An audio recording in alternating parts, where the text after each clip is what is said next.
Procedural notes, this meeting will be held electronically as per section 19, of the town's procedure bylaw number 6228-19 as amended due to the COVID-19 situation. Council, can I get a motion to approve the agenda? Councillor Kim. Seconded by Councillor Gardner. Any comments or questions? Really? Call the vote. All those in favor? Opposed? That carries. Any declarations of pecuniary interest? Seeing none. Community presentations. We have one. Jennifer Adams, Director of Development, Margaret Bahen Hospice and Doane House Hospice regarding Hike for Hospice 2021. Jennifer, welcome. Thank you, Mayor. Thank you, everyone. Nice to be here. Floor is yours, Jennifer. Perfect. Thank you. So thank you again, everyone, for giving me the opportunity to speak with you about the value of hospice care locally and our upcoming Hike for Hospice fundraising event in May. Hospices bring vital quality of care to Aurorans facing a life-threatening illness and to those near end of life. Hospice care that is free and cost-effective is a sound community investment. The people of Aurora are very fortunate. Across Canada, the number of hospices is quite low. However, Aurorans have access to 2 community hospices, Hope House Hospice and Doane House Hospice, and also access to 1 residential hospice, Margaret Bahen Hospice of York Region. So imagine a member of your family has a potentially terminal illness. Imagine the worry, concern, and mental stress that would cause you and your family. Our hospice programs and services target each person's unique emotional, spiritual, and physical needs.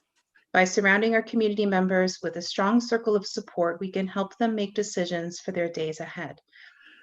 If their life-threatening illness persists and they're faced with deciding about their end-of-life care, Margaret Bahen Hospice provides an environment that feels like home.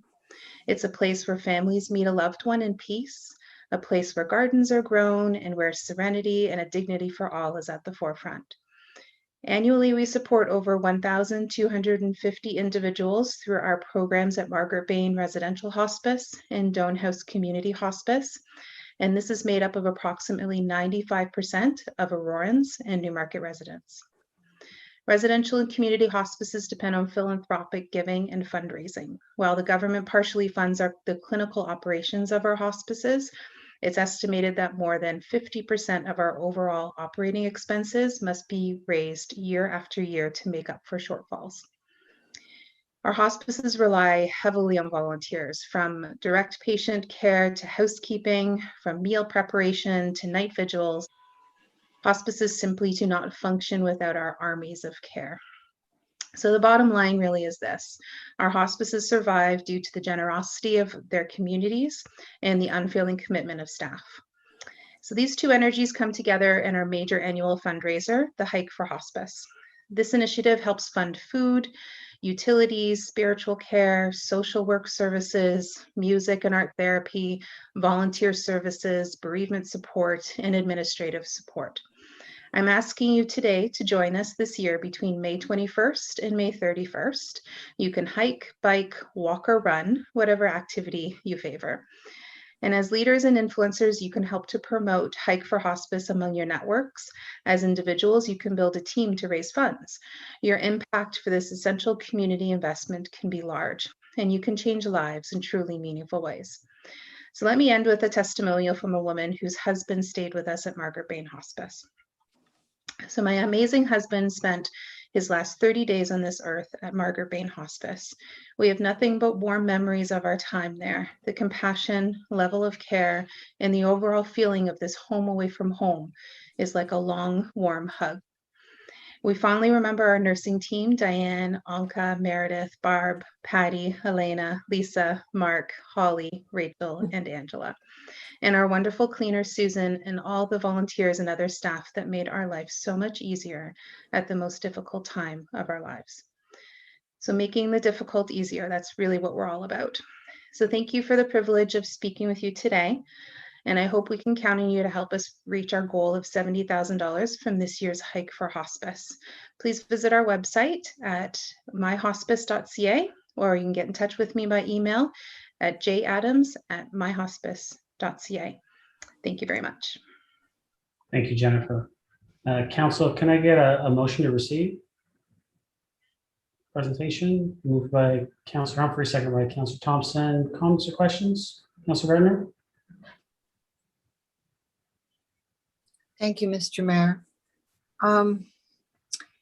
Well, Ms. Adams, thank you so very much for coming this evening. And, you know, we live lives and they're often difficult in the living. And it would be, or it's wonderful to know that there is something that at the end of life can make that end a little easier, a little more comfortable, a little more supportive. So can you just say again, how much does it cost to run? Are you associated with both the hospice? Jennifer? Oh, I'm here. Yep. Can you hear me okay? Yes. So sorry, Councillor, the question was if I'm associated with the hospice? Well, I just wanted to have an idea of how much it actually costs to run a hospice, and I don't know which one you're with. Yes. So I'm with both Margaret Bahen Hospice and Doane Hospice. We're sister organizations. So we work closely together, able to offer community hospice care to those who are undergoing treatment, and then residential care for those who are entering end of life. On an annual basis, it's about $1.3 million to operate our two hospices collectively. We normally need to raise around $800,000 to $850,000 from the community each year to cover the costs that are not covered by government funding. Councillor? That's a huge amount of money. And are you able to raise that every year? I mean, what happens if you don't raise that money? Well, yeah, it is a huge amount of money. It's been a struggle, obviously last year with COVID-19. We saw a decrease in our fundraising dollars. Being a sister organization has many benefits to it. We are also part of the Better Living family, which is in Toronto. So what has happened last year when we weren't able to reach our fundraising goal, the Better Living organization helped to fund our shortfall from reserves. So that was fortunate that we were able to do that. We need to rebuild this year, absolutely. Thank you. And if somebody, you did give us your email, but if I imagine there's information on the website. Yes, there is at myhospice.ca. Thank you very much. Thank you. Thank you. Thank you. Councillor Gillen? Thank you, through Mr. Mayor, to Jennifer. Thank you so much for coming and talking about this event you have going on for 10 days straight. It's a good reminder to the community that this care is very much needed. And I appreciate everything your organization does. I'm really shocked that 50% is philanthropic. It's got to be a feat every year to try and raise these operating costs, as Councillor Gardner had mentioned. And it's so important to continue raising these funds. Because this is something virtual, perhaps there's a way we can, help do shout outs and to the community to let them know what this virtual event is. And I was hoping maybe you could just touch on a little bit what somebody can do to participate, or what their participation is in this race or run or bike. If you could just elaborate a little bit on what it is that they need to do in order to raise a couple bucks for your organization. I'd like to be able to spread the word. Jennifer? Yeah, that's great. Wonderful. Thank you very much. So as I mentioned, or as you shared as well, the event is from May 21st to 31st. We're asking people to participate at any time throughout the event period for at least 30 minutes to either hike, bike, walk, or run, or choose another activity that they're interested in. You can register on our website, and then you are able to create a personal fundraising page that then is shared out with your friends, families, and contacts. And then during the event, we're asking people to take pictures of them doing their activity, share it on or share it on social media using our hashtag. and to help, spread the word and tagging us as a hospice. Pre-event, certainly looking for people to be able to share on social media or perhaps through e-blasts or communications that way in order to encourage people to participate. Councillor? No, that's great. What is your hashtag that you're asking people to post? It's hike number 4 hospice. Hike for hospice. Yes. Perfect. Great. Thanks so much, Jennifer. Thank you. Thank you. Councillor Kim? Thank you, Mr. Mayor, and thank you, Jennifer, for coming out and presenting to us. Thank you for the great work that you do for the community. My question that I have is that I recall reading a report sometime last year, and my friends in the medical community pretty well affirmed what I read, which was that a significant number of seniors and their families choose to have their loved ones' last days be at the hospital. And we know that space in the hospital is at a premium, and certainly, hospices like yours, they do a great service not only for the community but for the hospital. Serves our catchment. So, is there any conversation with South Lake to provide some kind of partnership or funding, given that you provide a valuable service to the community and to the hospital, because you help to provide empty beds for other patients as well? Jennifer? Yes, thank you, Councillor. Actually, our hospice itself was built by South Lake. So we have a good existing relationship with them. South Lake had undertook a capital campaign. We opened in November of 2017. So they were running a capital campaign to build the hospice within the community from November 2015, I believe. So it was about 2 years. And then when it was closer to opening the hospice, Better Living, our organization, was named as the ongoing operator, and we were opening under Margaret Bahen Hospice.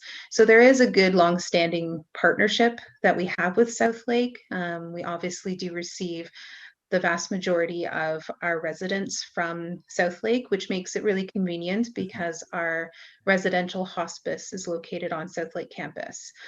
So just right next to South Lake Village, their long-term care facility. So it makes it easy for not only patients to becoming residents into our hospice, but also for families, because they may be used to going to that location to visit their loved one.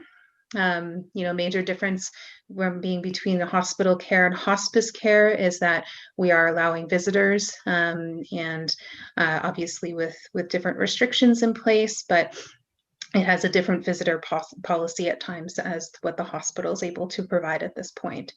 So it's much more accommodating and a more home-like environment for families. Councillor? Great, thank you for confirming the relationship with South Lake. My last question is, what is the average wait list look like? Well, I mean, we've actually been able to maintain a 91% occupancy throughout the pandemic this past year. So there's very, very rarely are we empty or we have free rooms. On average, people will stay with us or be with us for about 20 days or so. It just varies depending on their degree of illness. In terms of wait list, it really, we work within a segment or a network of hospices where we review different cases on an ongoing basis. So we get referrals from like hospital networks and have regular connections in with those that are waiting to be in the hospice care. So I mean, I would say that the waiting list itself varies depending on time of year and depending on waves of illness, but I would say maybe it sits at around 25 to 30 at any given time. But our clinical team is always very much, as soon as a bed becomes available or room becomes available, usually within 24 hours, we have someone new that's moved into the room. Councillor? Great. Thank you very much for the information. We'll be sure to get the word out on the fundraiser. Thank you. Thank you, Councillor. Thank you. Councillor Humfryes? Thank you to you, Mr. Mayor, and hi, Jennifer. Thank you for joining tonight. And I'm sorry I missed some of your presentation, but thank you very much for coming forward. And I'm very familiar with the hospice that South Lake helped to create, and it's the first one, I believe, physical hospice in York Region. Yes. And I was shocked to learn that. And when they did the fundraising and work there, it's just a blessing to have. It's a very big difference, end of life care in a hospice than in palliative care or in the hospital. So, you know, I know you understand that. And I want to thank you for that and continuing to push hard for funds during these difficult times. We could still do it. We still make it happen. Just a quick question for you. And I'm happy to, that you've got Hike Hospice. Is it Hike for Hospice or Hospice? Hike for Hospice. Yeah. Perfect. Thank you. I'll get the details from your presentation. But was you mentioned Doane Hospice as well? Your sisters or you're working together. And I remember there used to be, back in the days when we used to get together, was it the Jitterbug Ball that used to happen once every 2 years? Do you remember that? Mm-hmm. It's been years now. Yeah. Yeah, the Jitterbug Ball, I believe, is now it's Hospice Vaughan. So there's a new. It's changed. Yes. Okay. So they're a community hospice that's located like King Vaughan. Okay. Mm-hmm. So I was hoping that would have been able to help you as well and contribute to your area, but looks like it's separate. Thank you very much again. And as Councillor Gilliland mentioned, we'll help to try to promote your event and participate and shout outs. And I think one of the things that if you do have sort of a flyer or something like that we can also post in our social media, that would be great as well. Certainly. Thank you. Thank you. Thank you, Councillor. Any other comments or questions? Seeing none. Jennifer, thank you very much for coming, and thank you for all the work that you do and everyone over at Margaret Bahen and Doane House Hospice. It's tremendous work, and we thank you for doing it. And we'll, as everyone said, we'll get the word out, and we'll make sure that it's a successful event. Thank you, Mr. Mayor. You're welcome. Have a great evening. Thank you. Take care. Council, I'll call the vote. All those in favor? Opposed? That carries. Council, before I get to the consent agenda, Councillor Humfryes got on here late. I do know she has a very interest that she wanted to declare. So, Councillor, go ahead. Yes. Hi. Thank you, Mr. Mayor. I have a pecuniary interest for items 8.1 and 8.2 this evening. I believe there's a presentation coming up, so I will be off camera at that point. Thank you. Thank you, Councillor. I should clarify what it is. My husband works for the fire department. Thanks. Thank you. So, Council, we have no delegations. I'll move to consent agenda. Any questions? Anyone, you want to pull that one item? Otherwise, I'll ask for a motion to approve the consent agenda. There's only one item in it. Someone like to move that? Councillor Thompson, seconded by Councillor Kim. Seeing nothing, all right, I'll call the vote. All those in favor? Opposed? That carries. Move to number 7, advisory committee meeting minutes. There's only one item. Any questions? Want the item pulled? Otherwise, I'll ask for a motion to approve the advisory committee meeting minutes. Someone like to move that? Councillor Gardner, seconded by Councillor Humfryes. Call a vote. All those in favor? Opposed? That carries. All right, we will move to item 8.1. Councillor Humfryes, I guess we'll get you to turn off your camera. We'll see in a bit. Item 8.1, Consolidated Fire Services Agreement with the Town of Newmarket. We have a presentation to be provided by Deputy Chief Rocco Volpe, Operations, Central York Fire Services. Oh, I see the chief's here instead. Oh, Chief. Chief, welcome. Deputy Chief, welcome. Floors, both of yours. There you go. Thank you, Mr. Mayor, for allowing us to come tonight to present this to you. Deputy Volpe's been doing a lot of work cleaning up some older documents that needed to be revised to make us more in compliance with the Office of the Fire Marshal. So I'll let him make the presentation. If you have any questions afterwards, we'll be happy to answer them. Thank you. Thank you, Chief. Much appreciated. Well, before I get started, hello, Your Worship. Hello, fellow councillors. It's nice to see you all. I hope everyone had a happy Easter. Thank you for giving the opportunity this evening for the Fire Chief and myself to come to Council and just provide you some information of some great work that's happening with CYFS and JCC members. I'd like to take this opportunity just to update Council of the work that's been going on over the last several months. CYFS and JCC have been working on introducing some bylaws and updating them. And one of them is the Consolidated Fire Agreement. So this bylaw was introduced to JCC members on November 24, 2020. The intent was to allow sufficient time to review and make JCC members familiar with the bylaw. This was to be followed up at a March 2, 2021 JCC meeting to provide any updates or reviews that that JCC members would like to make to the Consolidated Fire Agreement. If you recall, back in 2002, the town of Aurora and Newmarket consolidated their fire departments. From this consolidation, a Consolidated Fire Agreement was created. This agreement has been in existence for about 19 years.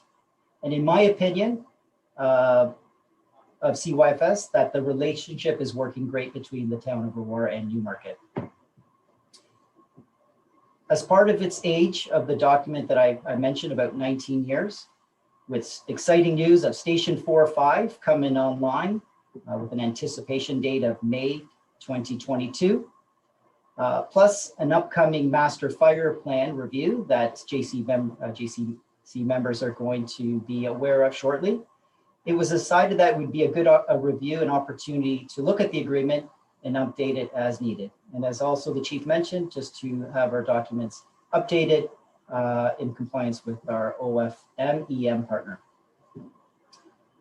In consolidation with the town of Newmarket and Aurora legal departments, finance departments, and both CAO's office, the agreement was reviewed and edits were made. So I had the opportunity to meet with all the different divisions and the chief administrative officers to ensure that it met both the needs of Aurora and Newmarket.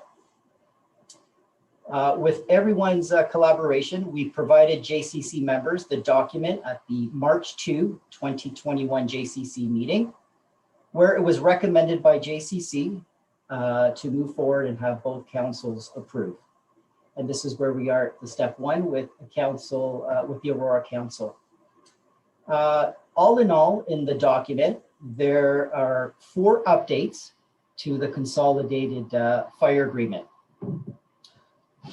Very briefly, there was just an update to Section 3 when it talked about the role of the fire chief. And in the document that was provided to you in the bylaw, I've highlighted those 4 areas that we decided to update and edit with everyone's input. So in that Section 3.1, basically all we did is a grammar update where we deleted the bylaw number that gives the authority for the fire chief. And just so we wouldn't have to revisit this document as bylaws changed, we just removed the bylaw number and left it very general. Another item that we reviewed was in section 6 of the bylaw, which speaks to the budget piece of the document. And this had to deal with Station 4-5 coming online. So as we all know, Station 4-5 is the first fire station that has been jointly purchased and funded together by Aurora and Newmarket. And the Consolidated Fire Agreement didn't really have language in the document that spoke to how capital expenditures would be addressed in the future. So language was put in brand new at 6.8, and it talks basically about that it would follow the CYFS budget process, and that both councils would have to approve at the end of those capital expenditures to that building. 6.9 is another new language insert that we added into the document. And this talks about with existing CYFS buildings that may be operated or wholly or partially as a facility that provides services to both cities. So the example I'll use here is here at Station 4-1, it is home of the Fire Prevention Division. And in the near future, working with JCC, we would like to propose some ideas of doing some renovation to Station 4-1 to better address the needs of fire prevention and the working fire crew. This language would allow the portion that is housed by fire prevention be jointly funded and shared costs by both Aurora and Newmarket. And basically that's what 6.9 talks about. The last update that we made was in one of the schedules, Schedule A, and that talks about the membership and how the JCC members hold their membership. And back in 2011, there was a bylaw passed by the town of Aurora, 5298-11, and basically that bylaw allowed the removal of council serving only 2 consecutive terms. And now council can serve as many terms as they would like on the JCC board. So basically, in a nutshell, those are the 4 main areas that were addressed in this update. CYFS is looking for this report to be received for information purposes, and also that the Chief Administrative Officer, or CAO, be authorized to renew the Consolidated Fire Agreement with the town of Newmarket. At this time, if there's any questions for the Chief and I, we would be gladly to address them. Thank you, Deputy Chief. First, I will get a motion to move the recommendation and then ask for any questions for both the report and the presentation. So the recommendations are that report number CS 21-033 be received for information, and 2, that the Chief Administrative Officer be authorized to renew the Consolidated Fire Service Agreement with the town of Newmarket. Would someone like to move that? Councillor Thompson, seconded by Councillor Gardner. Any comments or questions to the presentation or to the report? Councillor Gardner. Thank you, Mr. Mayor, and thank you both for coming tonight. So I just want to make sure that I understand the changes, but you would call this housekeeping changes? Your worship, through you to Councillor Gardner, that is correct. I would consider these as updates and good housekeeping to the document. Councillor? Right, and it's going to be interesting and perhaps exciting that Aurora and Newmarket are going to be sharing a facility that goes both directions. So I think that's a good move, and I hope it will be. Thank you. Thank you, Councillor. Councillor Kim? Thank you, Mr. Mayor. Thank you, Chief and Deputy, for presenting. I'm fine with all the revised or edited the yellow passages. My question is regarding Section 10, indemnity and insurance. It's the first time reading this document in this level of detail, and I was just curious in terms of the Newmarket indemnifying Aurora. I do understand that Newmarket has, due to our partnership structure, that they have a greater weight and I guess authority in terms of various documents. But is it because that Newmarket is the main part, is a larger partner, that they're essentially liable for 100% of any lawsuits, and or is being I guess exempt from any of that? We're not held responsible. Can you just talk about that, please? Deputy Chief? Thank you, Your Worship. Through you to Councillor Kim. Excellent question. The first part correct. Town of Newmarket is the employer, although it doesn't mean that the town of Aurora is just slightly off the hook for any law matters. But if I could, I hate to put her on the spot, but if I could perhaps ask Patricia if she could assist me with this, maybe she would have a better legal intel on how it works between the two. And I apologize, I'm just not sure of that to answer correctly for you, Councillor. No, that's fine, Deputy Chief. Patricia, Mr. Sarah? Thank you. Through you, Mr. Mayor. Yes, Councillor Kim, because Newmarket is the employer, they are responsible, but the town of Aurora is also responsible, so we have to indemnify them in the event that there is any issues under the agreement. Councillor? So we receive 100% indemnity, so we cannot be sued when it comes to fire services issues. Patricia? Through you, Mr. Mayor. No, I think it's the other way around. I think that we will indemnify the town of Newmarket, and we will share in any of the issues that may arise. Councillor? Okay, thank you. I must have misread the clause, but thank you for clarifying. Thank you, Councillor. Councillor Gallo? Thank you, and thanks both of you for coming and presenting this. Just at the end, Mr. Wolbe, you had mentioned, I think it was in under item 8, just the term for the council positions. I don't have that highlighted unless I missed it. Could you reference that again, please? Deputy Chief? Your Worship, through you to Councillor Gallo. So Councillor Gallo, if you kind of, it's off of the agreement. After the agreement, there comes some schedules, they call it, there's a schedule A, B, C, and D. If you look at Schedule A, the document the package that was sent to you, it would be I heard 8, not A, so I see it now. I see it now. Oh, do you see it? Okay, I apologize for that. So it's under membership, under 3.1, I believe. I see it. It's highlighted. That was it. Thank you. Thank you, Councillor. Councillor Gilliland?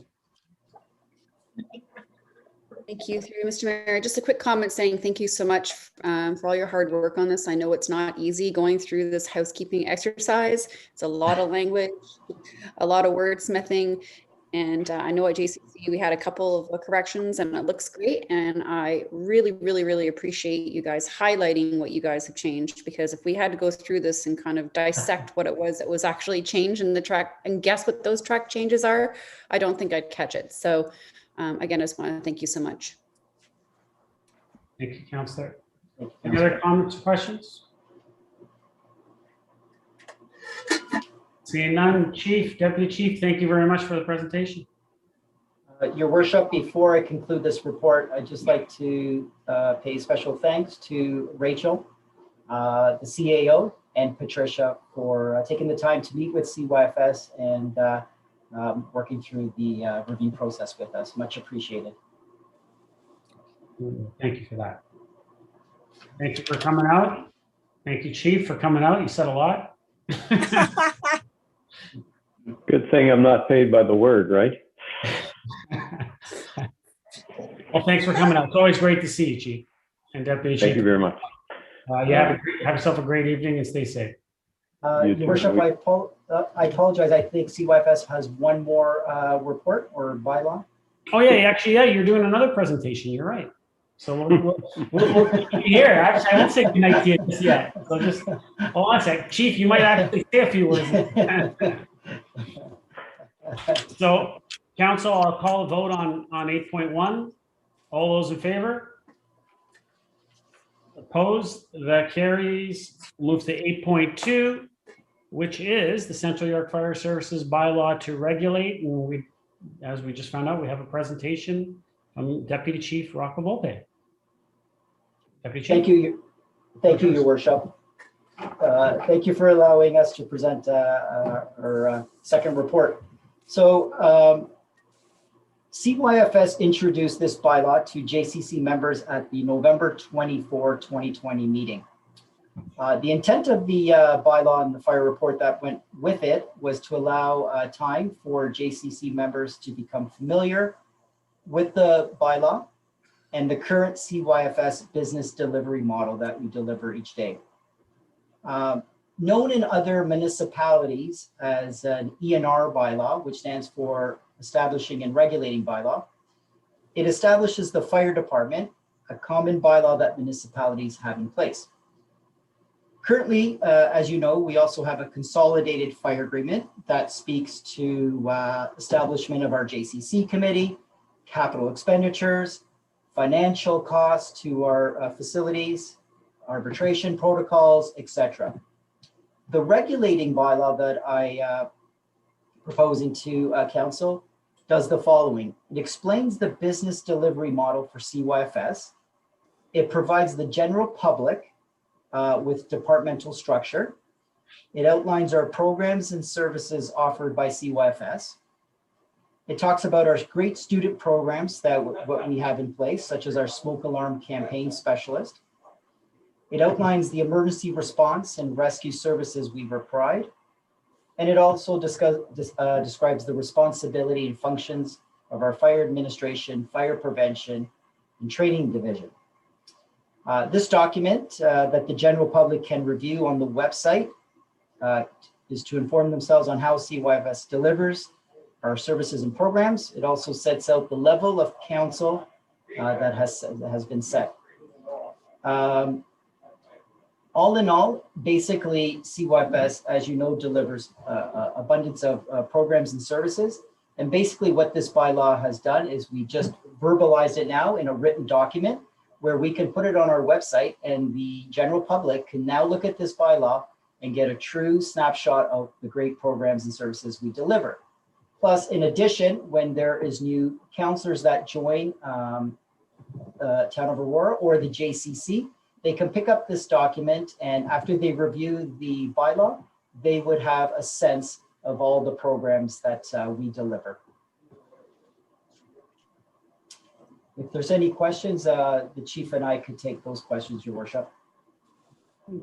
Thank you, Deputy Chief. So council, I'll ask for a mover and a seconder for the recommendation that report number CS 21-032 be received for information. Moved by Councillor Gardner, seconded by Councillor Thompson. Any comments or questions to the report or to the presentation? Councillor Thompson. Thank you, and it's great to have you here, Chief, as well as Deputy Chief as Rocco. I didn't raise my hand last time because I knew there was a second report, but I just wanted to show my appreciation. We had talked to JCC about always the importance of coming to Aurora Council every once in a while to update us on these matters. And as mentioned last time, you know, there were a few changes requested. Appreciate the updating of the report, and more importantly, coming to see all members of council just to keep everybody well informed, and look forward to the next presentation, which I hopefully will be the master fire plan at some point. Thanks very much.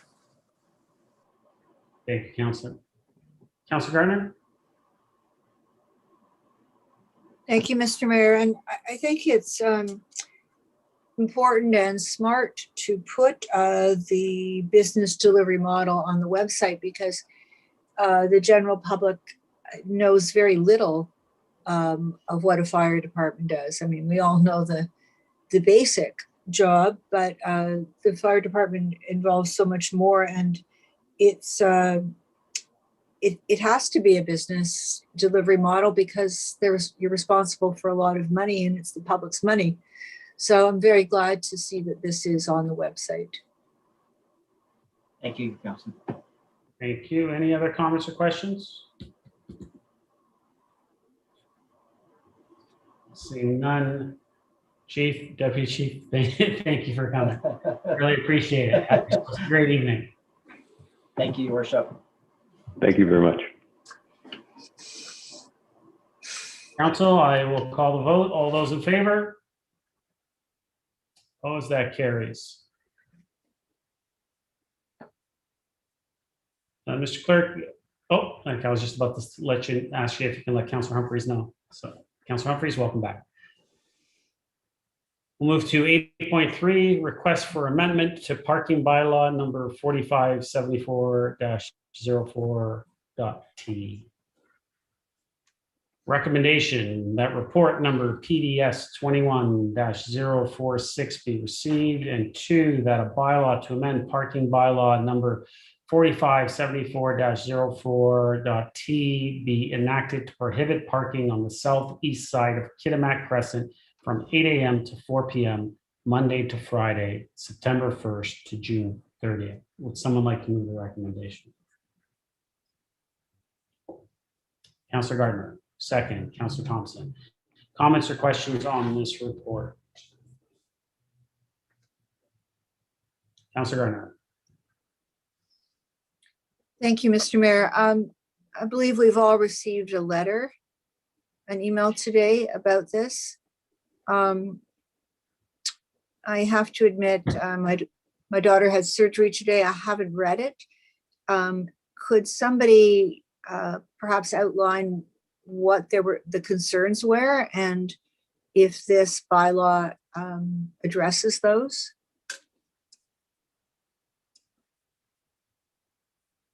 Mr. CEO. I'm not aware of that letter. I don't have it with me. So I'm not sure which one Councillor Gardner is referring to. Well, Councillor, if you'd like. I don't believe it was sent to you, Mr. CEO. Well, Councillor, if you'd like, you can take some time to read the letter.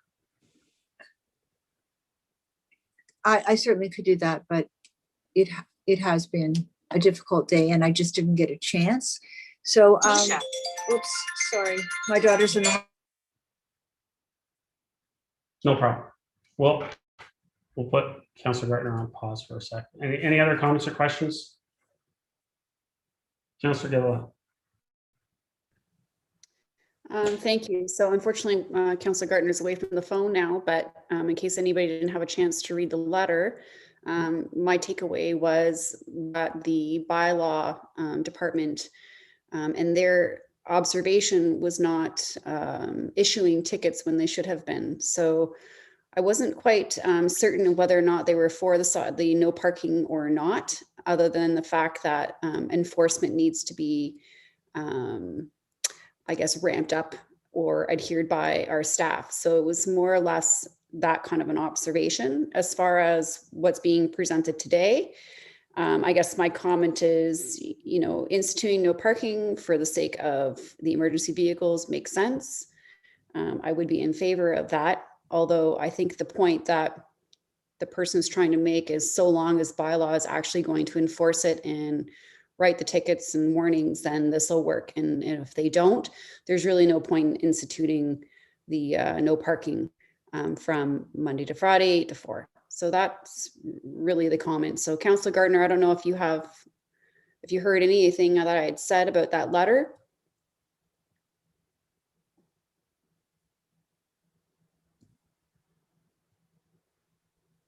Councillor Gardner, you're on mute. Thank you. I did hear the tail end of that, and thank you for that. And I'll try and read it during the break. So if there's anything else, I can address it under new business. I'm glad you read it. Thank you. No problem.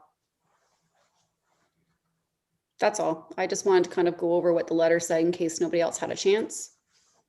Thank you. Councillor Thompson. Thank you. I guess through you to Mr. Waters. It does say in the report that residents were notified by mail on March 22nd roughly 2 weeks and a bit ago. Has there been much correspondence from residents on the street with yourself or staff in regards to this? Sometimes in public planning reports, obviously, issues are raised and we get it in the reports.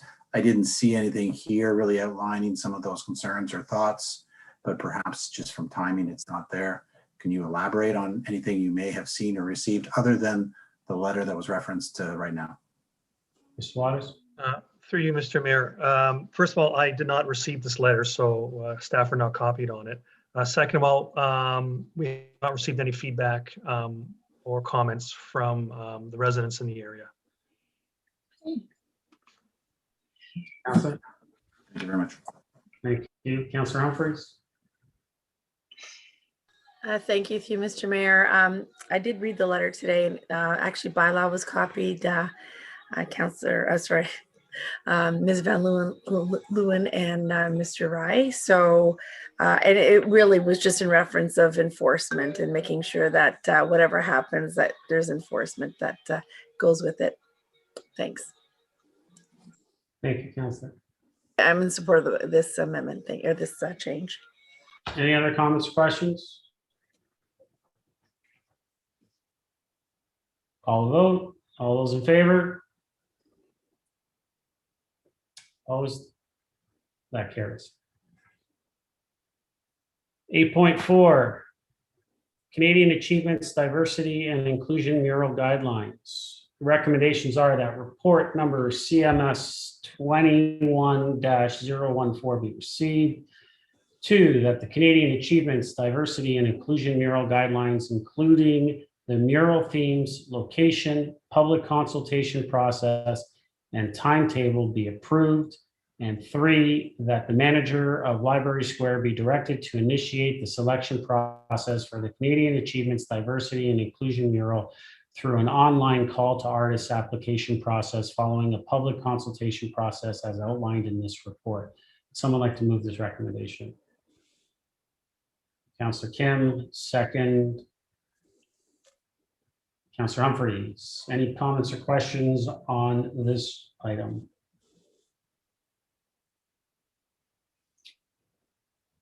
Councillor Gardner. Thank you, Mr. Mayor. I was able to watch the meeting where this was discussed, and actually the one before it. There was a lot of discussion, and I think it was good discussion. There was maybe Councillor Kim wants to talk about it, but there was a thought of doing cutouts as well on the mural, so not just a painted mural, but also cutouts on it, which is an interesting idea. I think staff are going to look into that.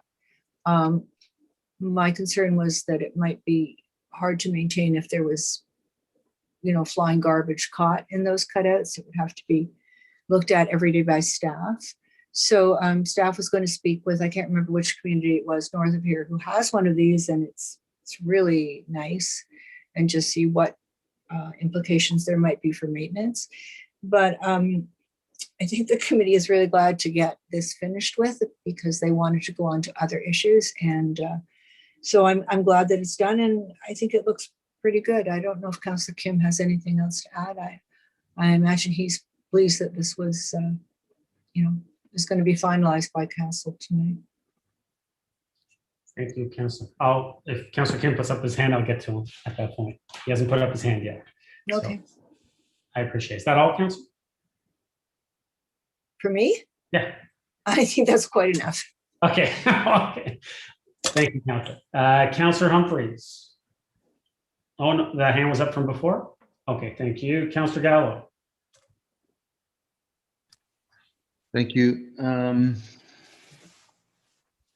little bit frustrated with this on a few different levels. First off, I'm struggling with the background to this, and I'm hoping someone might be able to help me out, because there's to me there's a missing piece. It says that on October 20th, council approved a motion to investigate options for a wall mural. that represents Canadians from diverse backgrounds who contributed to the building of Canada. And I was unable to find that motion. Councillor Kim's motion says that now therefore be it resolved that staff investigate locations in Aurora for a second wall to celebrate the diversity in Canadian, great Canadian achievements and report back to council. That's the motion we approved on October 27th. I don't know where this other motion, where it's the wording is significantly changed, the council approve a motion to investigate options. And I'm hoping someone can help me out, whether I missed a report, I missed a motion, but I just don't see it. And those two to me are very different. And I also did review the meeting of October 27th. And each and every one of us discussed the motion that was before us, Councillor Kim's motion, which we all supported, which was directing staff to investigate locations in Aurora. There was no talk about sending this to the anti-Black racism and anti-racism task force. There was no discussion about a subcommittee. There was no direction other than find a location and report back to us. It looks like a lot of work has been done, and I never voted for any of that to happen. So I'm curious to see how that took place. Maybe someone, the staff level, can advise. Phil? From Sale. Good evening, Mr. Mayor. I'm happy to respond. Sure. Okay. Through you, Mr. Mayor, to Councillor Gallo. So my understanding of the sort of the trajectory of this project, since it was, the resolution was passed by council back in October, was that it was referred to staff.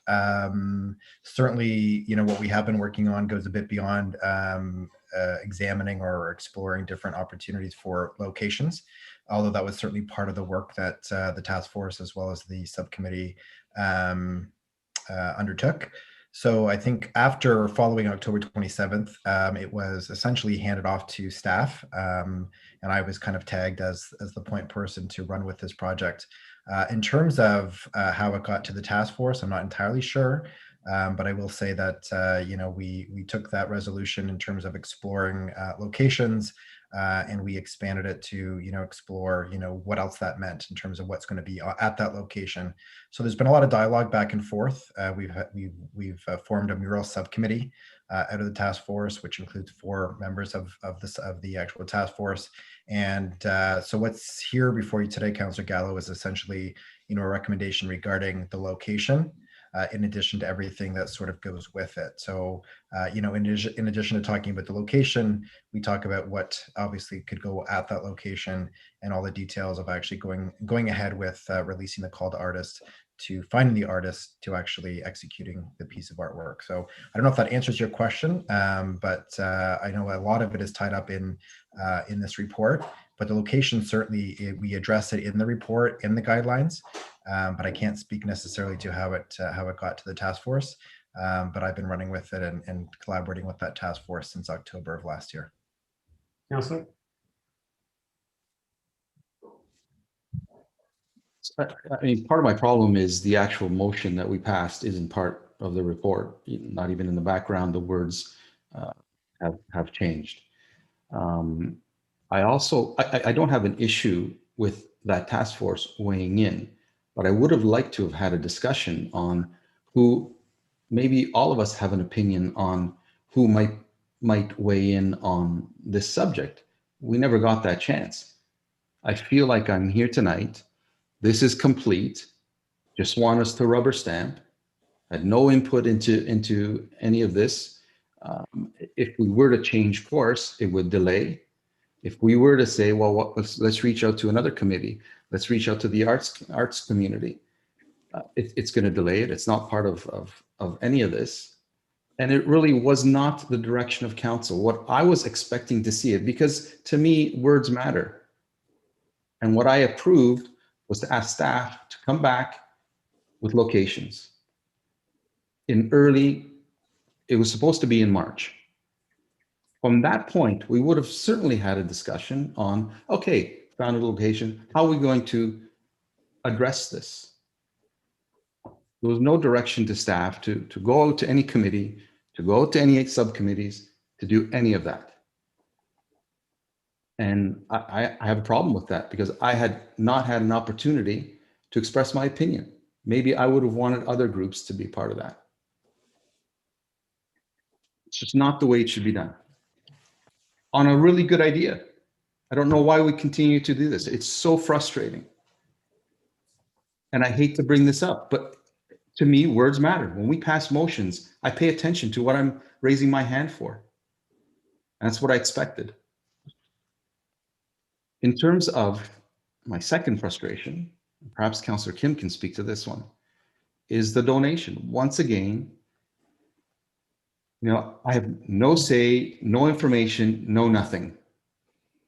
And in our agenda today, while we didn't speak to it, the Integrity Commissioner clearly speaks to an issue with any council members soliciting funds for any projects where that organization has applications before us, any pecuniary interests, any procurement. And clearly, because it's been said publicly, it's not in the report, but Smart Centers is donating the $10,000.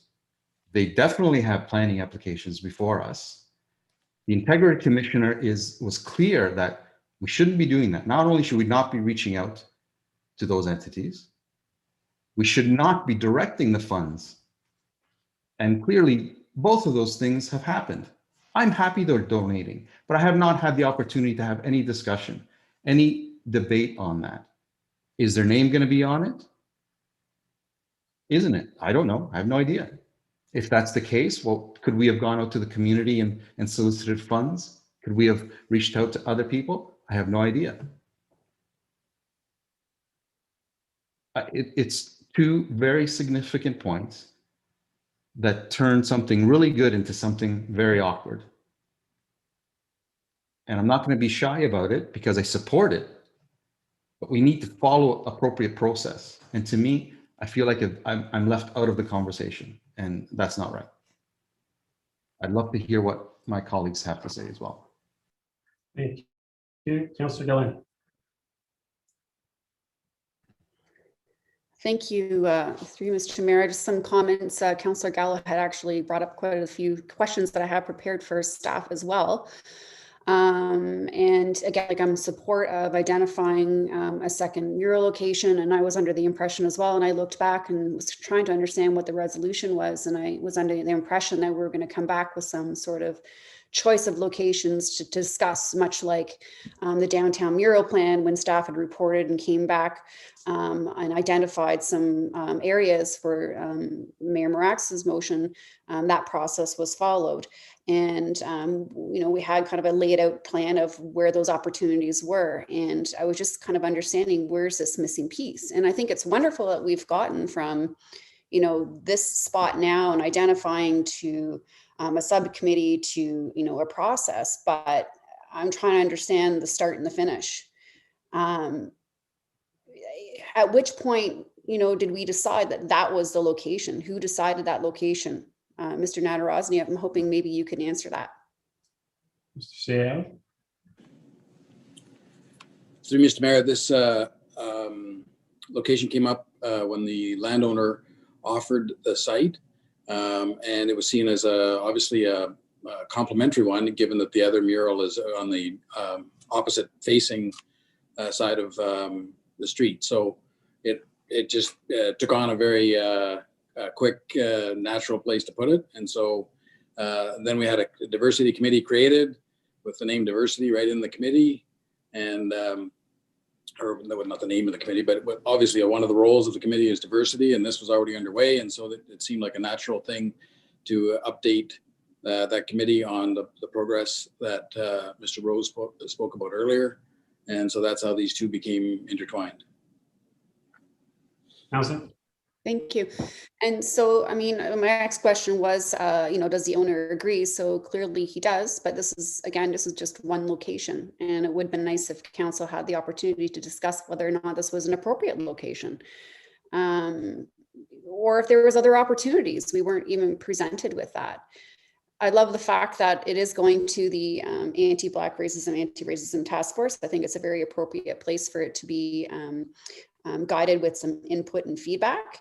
But again, there's a subcommittee that's been formed, and I'm just wondering, how did this come to be? I understand there's a majority of 4 group members from this task force, 1 staff and 1 professional artist, whatever that means.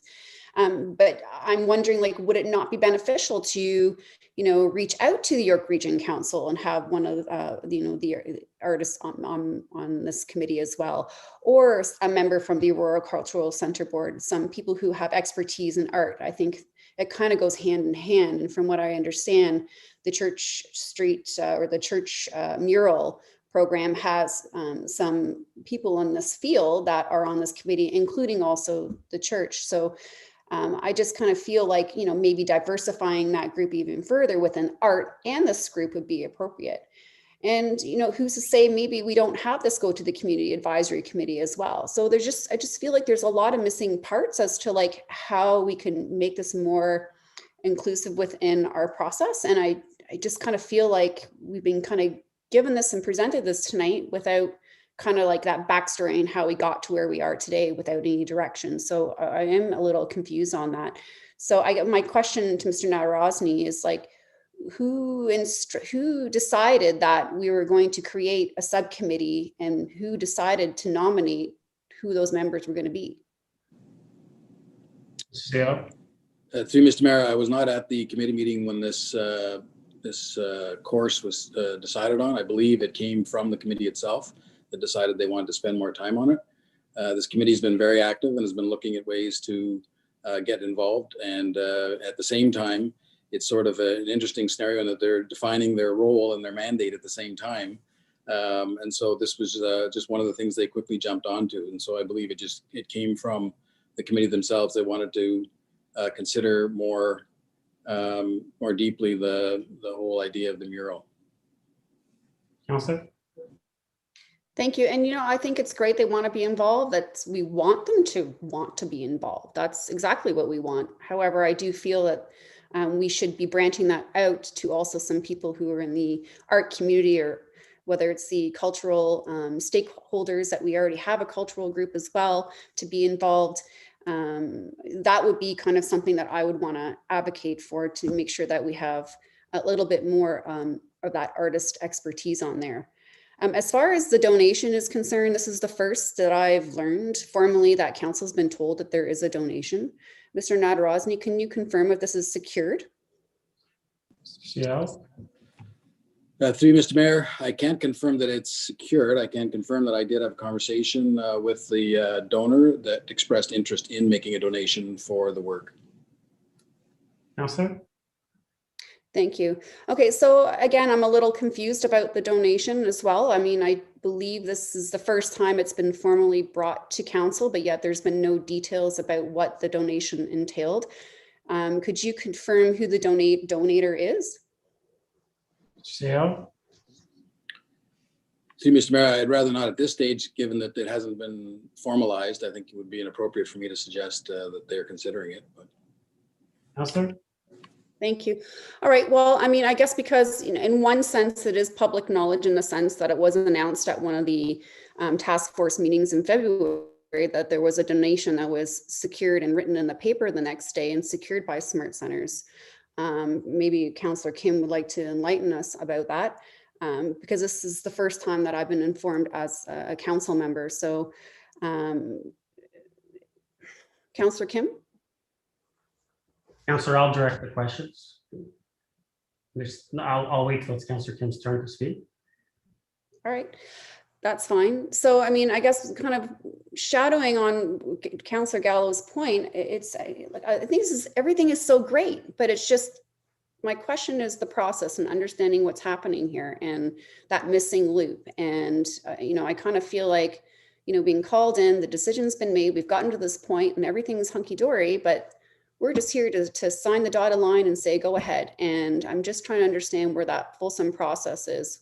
We have a donation that or as a town, our CEO says is unaware of whether it's secure, but we have a councillor who is claiming that it's secure. And yet we've already allocated it to a project that we haven't even approved, and we have this timeline. So I'm just a little confused as the process. So Mr. CEO, maybe you could engage us on what this process should be, because I'm a little confused on why we're here today and why we weren't involved in the in-between part. Yeah. To you, Mr. Mayor, as I explained, this came up at the committee meeting, and that's why the committee got involved in it. They took their own action, created their own subcommittee, and sort of decided to go off and running with that. With respect to the donation, as I said earlier, I've had one official interaction on that matter. I got a phone call from the prospective donor asking about whether they could donate to the town and whether there was receipts and whether our legal office would look after it, that sort of thing. I said yes, that we would, and that we would certainly look at anything, and that's the extent of my involvement with that as well. Councillor? Thank you for that information. So we really don't have any confirmation of anything, so that's good to know.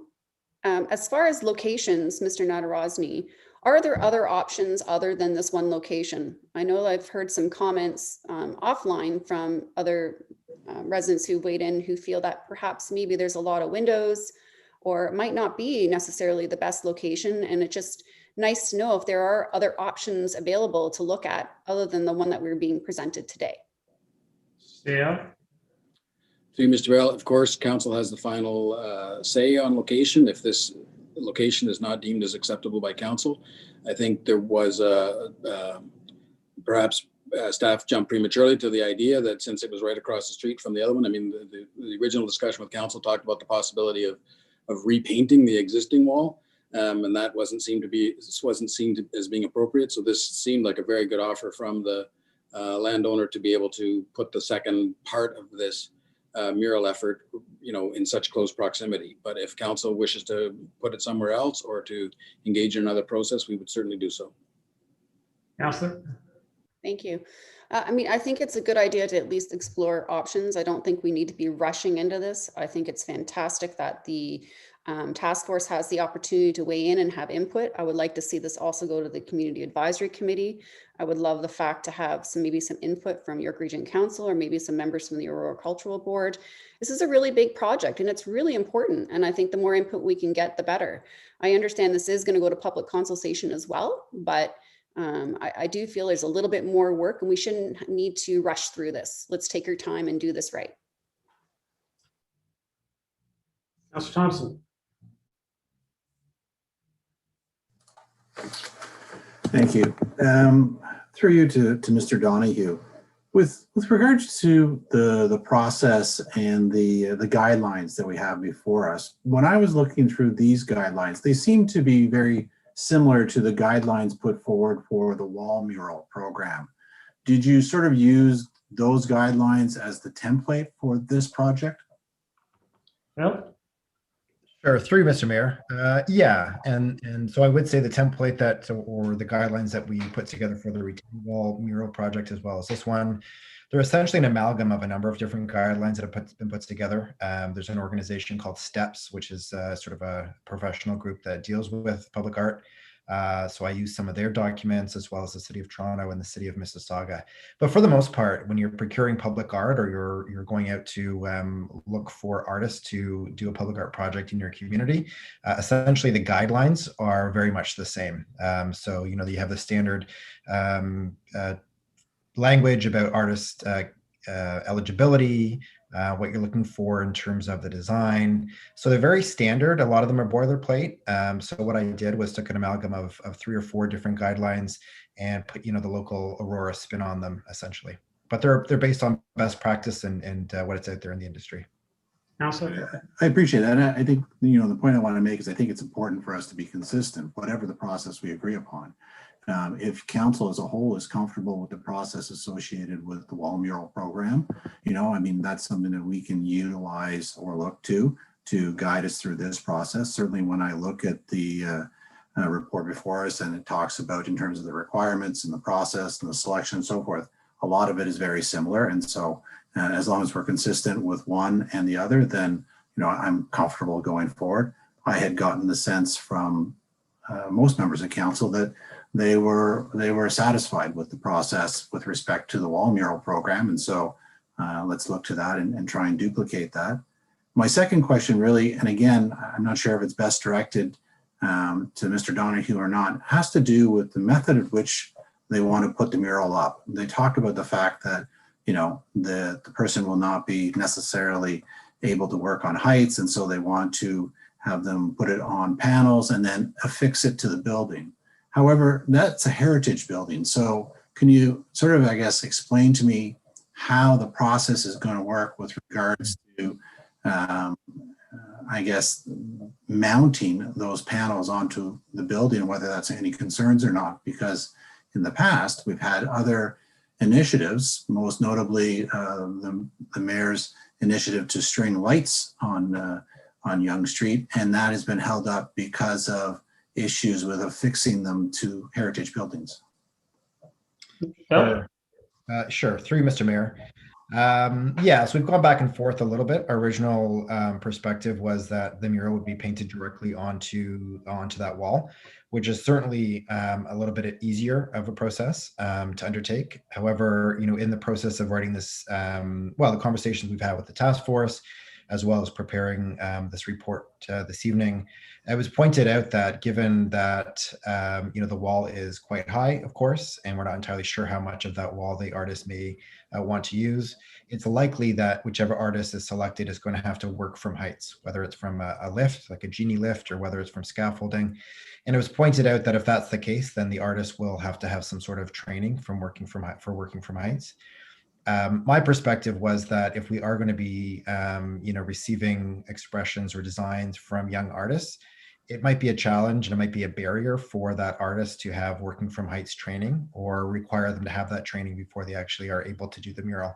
So in, looking at different murals that are out there in different communities, being aware of one that Councillor Gartner had mentioned previously up in Georgina, that was put together by the Georgina Trades Training Institute. That is cutouts, essentially using an MDO kind of exterior plywood panel. We looked at that as an option, but one of the things that we were anticipating, and you talked about the heritage, the fact this is a heritage property, in speaking with the property owner, when we get to that point, if we get to that point of putting a contract or an agreement together, there will have to be some sort of condition assessment of that building before we do any kind of work to it, whether it's affixing or screwing, plywood into the walls or not.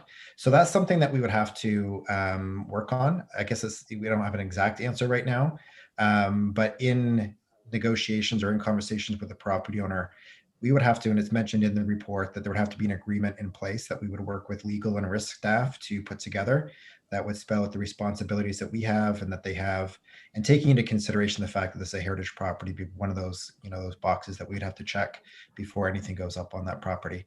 And the last thing I would say is that, it's a suggestion that to use those exterior plywood panels, but ultimately it's the artist, and we're hoping to rely on the creativity and the experience of the artists that are going to be submitting designs to make a suggestion of what they think is the most appropriate way of putting a mural up on that wall. And we're hoping that their experience will guide them, and then, we'll be able to evaluate that as part of the selection process. Councillor? Thank you. Last question, just based on what you said though, wouldn't it be prudent to first make those arrangements with the property owners so that we're crystal clear on what can be done? I would, hate to go through the process, put out a call, solicit a lot of different applications, make a decision on which one we would like to go forward, only to find out that their design or the method of installation won't work, and then we're back to square one. I would think that it would be important to try and identify that from the get-go with the property owner about what can and can't be done, and then that can be written in the proposal so that those artists at least know the framework from which to work from so that they can submit appropriate designs for the building. So I don't know if you have any comment on that, but that would seem to be a more prudent way to proceed. Bill? Through you, Mr. Mayor. I think we're trying to do a number of things in parallel. So we're trying to, have this report to council today, as well as have those conversations with the property owner. I haven't been privy to any of the conversations with the property owner, so I'm not entirely sure where we are in that conversation. But I think you're right. I mean, obviously, we don't want to put anything out before we have certain things in place, such as an agreement with that property owner, or at least some kind of something in writing. So I know that we've been working on that. It's addressed in the report. But to answer your question, Councillor Thompson, yeah, it is premature to select an artist or to choose a way of putting the mural up if we haven't had something or some kind of concrete conversations or something in writing with that property owner. But as I say, I think a lot of things are trying to happen in parallel. I think our goal was to try to have this mural in place and done by the end of this year. Obviously, if we have to, expand that timeline, that's fine. But as I say, we're trying to, I wouldn't say expedite, but trying to do certain things, multitask, I guess is one way to put it, or to parallel different tasks so we could do those things in tandem. Thank you. And sorry, just one more. Looking at the schedule, if council approves the motion tonight and ultimately at council at the end of the month, we won't see this come back to us based on your schedule, will we, until the mural goes up? Bill? Through you, Mr. Mayor, that's correct. Essentially, if we had agreement to, approval from council to proceed tonight, the recommendation is to initiate the call to artist process. So what we're proposing is that we would, subsequent to the potential approval of the recommendations tonight, we would go out and do about a 2-week public consultation process where we poll the community in terms of what they would like to see on the mural, whether it's an individual or whether it's an event or something culturally significant to a different group. We would essentially take that information, synthesize it, put it into the call to artists process and the guidelines, and then we would begin the selection process at that point. So to answer your question, and the short answer is no, it would essentially go through the mural subcommittee that has been created to work on this project. Councillor? Thank you. Thank you. Councillor Kim?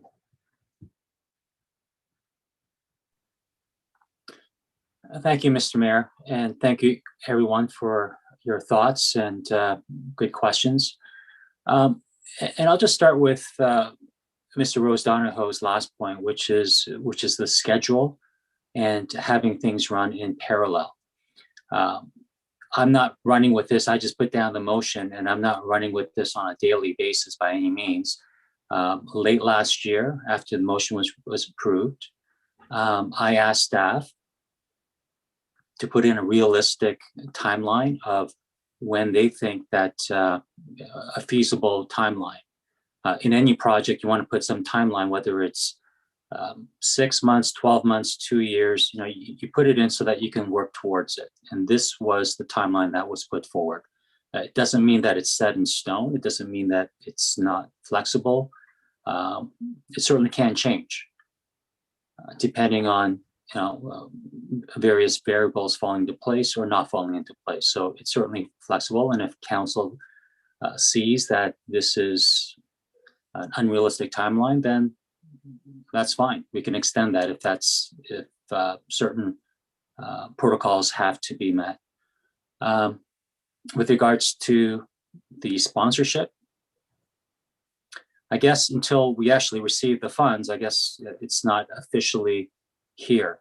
I contacted the ethics commissioner. I'm not sure if that was my item that's there, but I did in fact contact the commissioner and had the dialogue, and I brought this question up. They said it was okay. There was no pending decisions or projects for this potential donor. And so I was fine to canvass sponsorship for this public project. This is no different from any other town town activity, whether it be the multicultural festival, we have, the Haunted Forest, we have the Mayor's Charity Golf Tournament. We canvass our corporate partners all the time. And if, these corporate partners, who are partners and do benefit from the town, if they can contribute to a worthwhile cause such as this, I think it's worth canvassing. Instead of saying that it's, conflict of interest or it was not ethical, people can say what they want, but I contacted the commissioner. Everything was on the up and up, and the funds are going directly to the town for this project. With regards to the motion itself, it says, now therefore be it hereby resolved that staff investigate locations in Aurora for a second wall to celebrate the diversity and great Canadian achievements. And that's what the first mural, the current mural, is called, and report back to council. And I understand that if you want to, look at each individual word, it could mean that you're just coming back with locations, or it could also mean that we're identifying a second wall to create a second mural. That was the spirit of my motion. And if some of you want to, do some wordsmithing and state that it just says report back, that's, we can, I'm not sure who makes that decision now, but, that's the spirit of my motion. That's the way I intended it. When I put it in with staff, no one commented that, we could not go ahead with the project. I'm not sure if there was another question out there that I hadn't answered, but and with regards to the project roadmap, Michael or Councillor Thompson is absolutely correct in that when I had discussions with Mr. Rose Donahoe, we follow the same roadmap as the mural project on Yonge Street. That was unanimously approved, and that was the template we went by. I think, sure, in hindsight, you guys are asking for consultation with the cultural center and other groups. You can't. I'm not going to say that that's a bad idea, but this group, the Anti-Black, Anti-Racism Task Force, this is to celebrate diversity. And in a time like this, the focal point is on people of color, and they really wanted to weigh in, and I thought that they should weigh in. So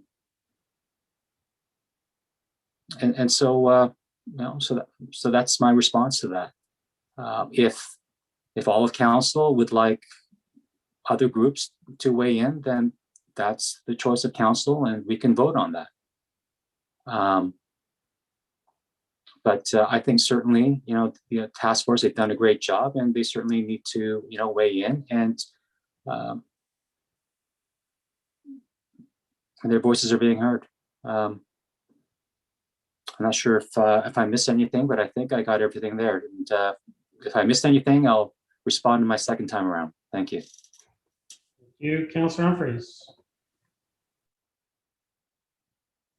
Thank you, Mr. Mayor. And I really appreciate the thoughts around the table. Coming into the meeting this evening, I was more along the lines of Councillor Gartner, just celebrating that we've got to this point. All the ins and outs and areas of, I guess, updates or communication that perhaps others feel are important. I understand that perspective 100%. But after hearing Mr. Rose Donohue and Councillor Kim, I feel that this is in the right hands and in the right place. We're calling upon artists. Mr. Rose Donohue has you can see that this is his field and his area. And an update to me and my input on where the mural should be or who should have input is irrelevant. I don't have the qualifications. I need to rely heavily on the professionals for this one. So for me, you know, and we all said it, it's a joyous celebration. We all love it. We all feel it's important.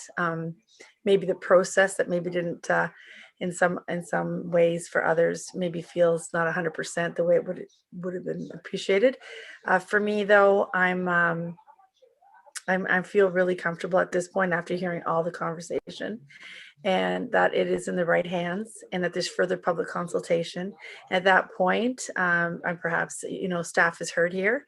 Maybe they can invite particular committees to input as well, and the you know, the cultural board as well, or cultural center. So yeah, I think we're in, after talking this all out, I feel a lot better about everything, you know, going from one end to the other and back.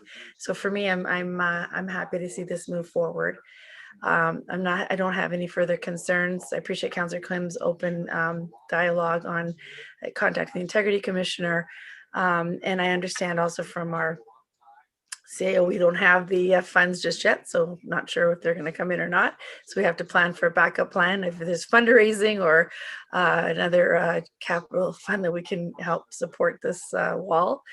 And I think it's all timing too. You know, the motion came out to do this wall, then the anti-Black, anti-racism committee gets established. It's a perfect fit. It's perfect input.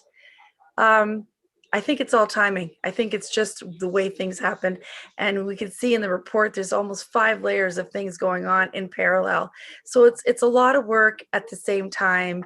It may come across as maybe not being, you know, for other, you know, some not 100% the way you would like it. I get it. I respect it. But from my perspective right now, I'm feeling very good about moving forward. I'm excited about what's going to happen. It's going to be an incredible project. So thank you very much. Thank you, Councillor. Any other comments or questions? Ms. Gardner, second time. Thank you. I really appreciate the comments around the table. And just by chance, I was able to go into a couple of the anti-Black, anti-racism, anti-Black racism, anti-racism task force meetings. The only concerns that I had a concern about the shortness of the timeline. I do understand that we'd like to get it up sooner as opposed to later, but you know, it has to be done properly. So as everybody's basically said, we'll take the time it takes. The other concern I had was about the mural itself and you know, how it was or wasn't going to be painted on the building. So I think Councillor Thompson's comment is pertinent. We have to decide what can actually go on that building before we go out to a call to artists. And with respect to Mr. Donahoe's comment about hoping that somebody who would be painting that mural or doing that mural would be able to advise us on the process of getting it onto the building, especially if we're working high up. I think that needs to go directly to staff and to legal. I think that's something we have to figure out and not leave it up to the artist. And I do agree with, I mean, I missed it, but Councillor Gallo and Councillor Gillen is right about the process. We skipped a step here. Maybe like sometimes I have things in my mind and I assume that everybody gets it, but I leave it unspoken. And that may just have been the process because of what was been happening this year. But process is very important. And I do believe that we missed a step in it. And, you know, the committee has already done some work on this, but it doesn't mean that the council now can't get involved, because at the end of the day, it should be It should be our, and it was explained to the committee, it should be exclusively council's decision. The committee understood that they were there for input. So maybe we just need to take a little step back and make sure everything is, you know, we all want this to be done the best we can. Let's just make sure that we do that. Thank you. Any other comments or questions? Councillor Gallo, second time. Thank you. Well, to be honest, I'm not exactly surprised at some of the comments.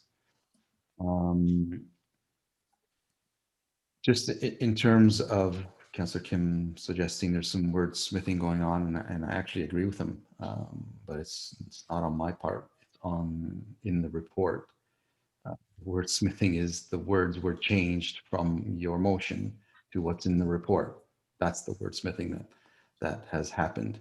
If we were confident with the motion that we all approved, why wouldn't the exact words be in the report under background, which we always have? We always reference council's motions in reports. There's no mention of that in here.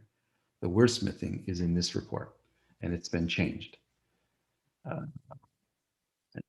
If you don't have a problem with that, then you don't have a problem with that. If the motions that we pass you don't have a problem with, if it's changed, so that's for you to figure out. I do have a problem with that because I know when I put my hand up, I read them and I pay attention to them. And I would advise all of you, if you care, to take a look at that meeting. It's on YouTube, as you know.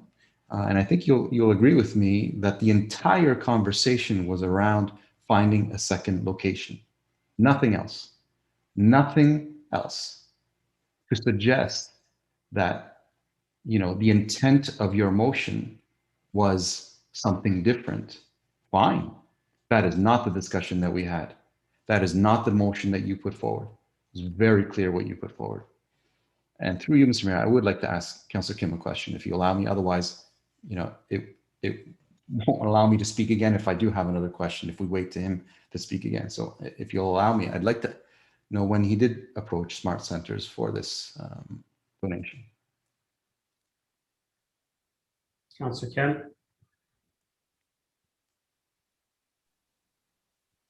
Thank you, Mr. Mayor. I approached Smart Centers, it was like late December, early January, if I recall. And through you, their planning applications were not before us at that time? No, I deliberately asked at that time because the Smart Centers application was finished in October, mid-November, I believe. I asked Mr. Waters at the time. Councillor, I'll just add that I think that the Integrity Commission already answered the question by saying that there was nothing wrong. Yeah, the reference in the Integrity Commission's report is not for this project. That's why I'm asking. I'll take his word for it, but you know, I haven't seen that anywhere. Were there any discussions with Smart Centers in terms of will they be putting their name on it? Will they be advertising that they've donated, that sponsored by, any of that? Councillor Kim.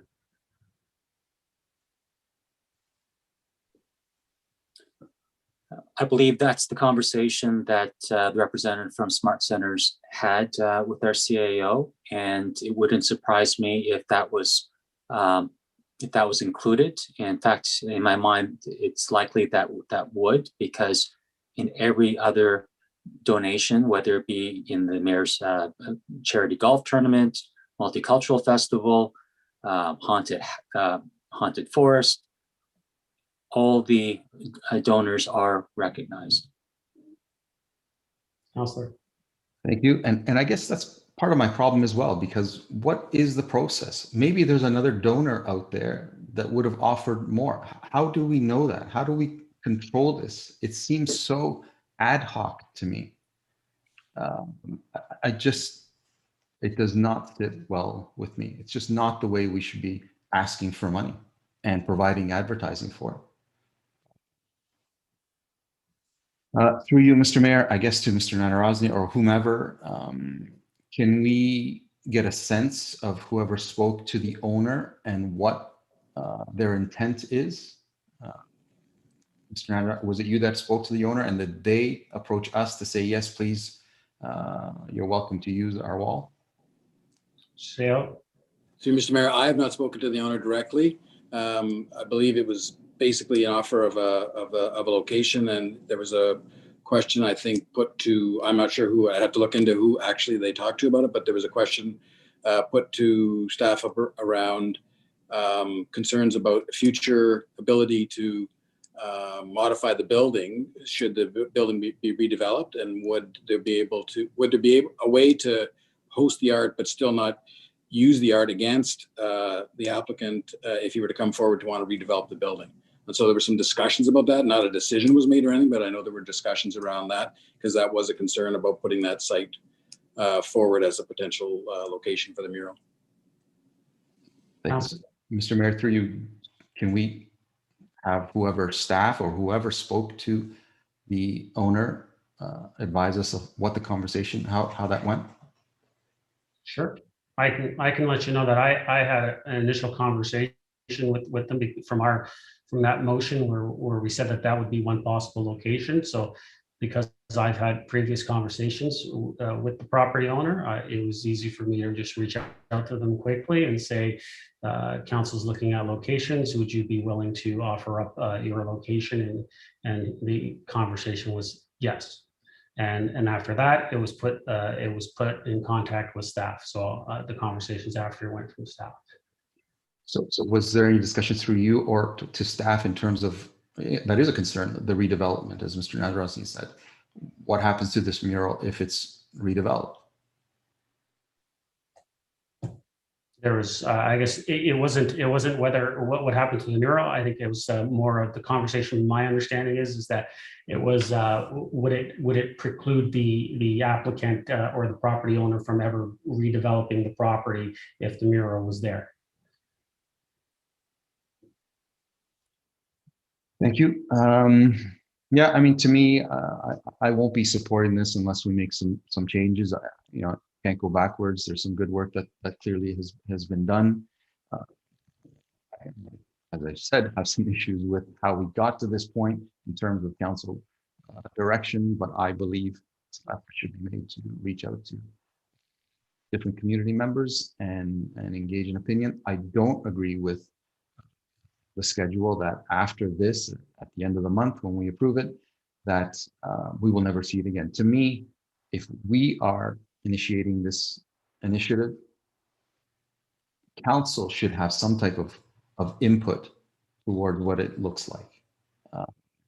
As you well know, I'm not a big fan of delegated authority, and I feel like from a motion that said, provide us some locations, we get a full report with a lot of things that are already complete, and we won't see it again until it's done. That does not sit well with me with something that will probably be there for a long, long, long time. So I will not be supporting what's before us unless it gets tweaked to a significant degree. You, Councillor Doane, second time. Thank you. I have a couple questions for staff. The mural that was done, the Great Canadian one on the other side, I guess that was 2001. What was the process for that? I'm going to ask Al if he knows. He's probably the only one that was here. Mr. Downey, would you happen to know? Because I'm not sure if anyone else would actually have an answer that would actually be worthwhile at this point. So good evening, Mr. Mayor, members of council. So yes, I was around for that mural, and so they had changed the mural that you see there today from a mural that was called Our Town originally.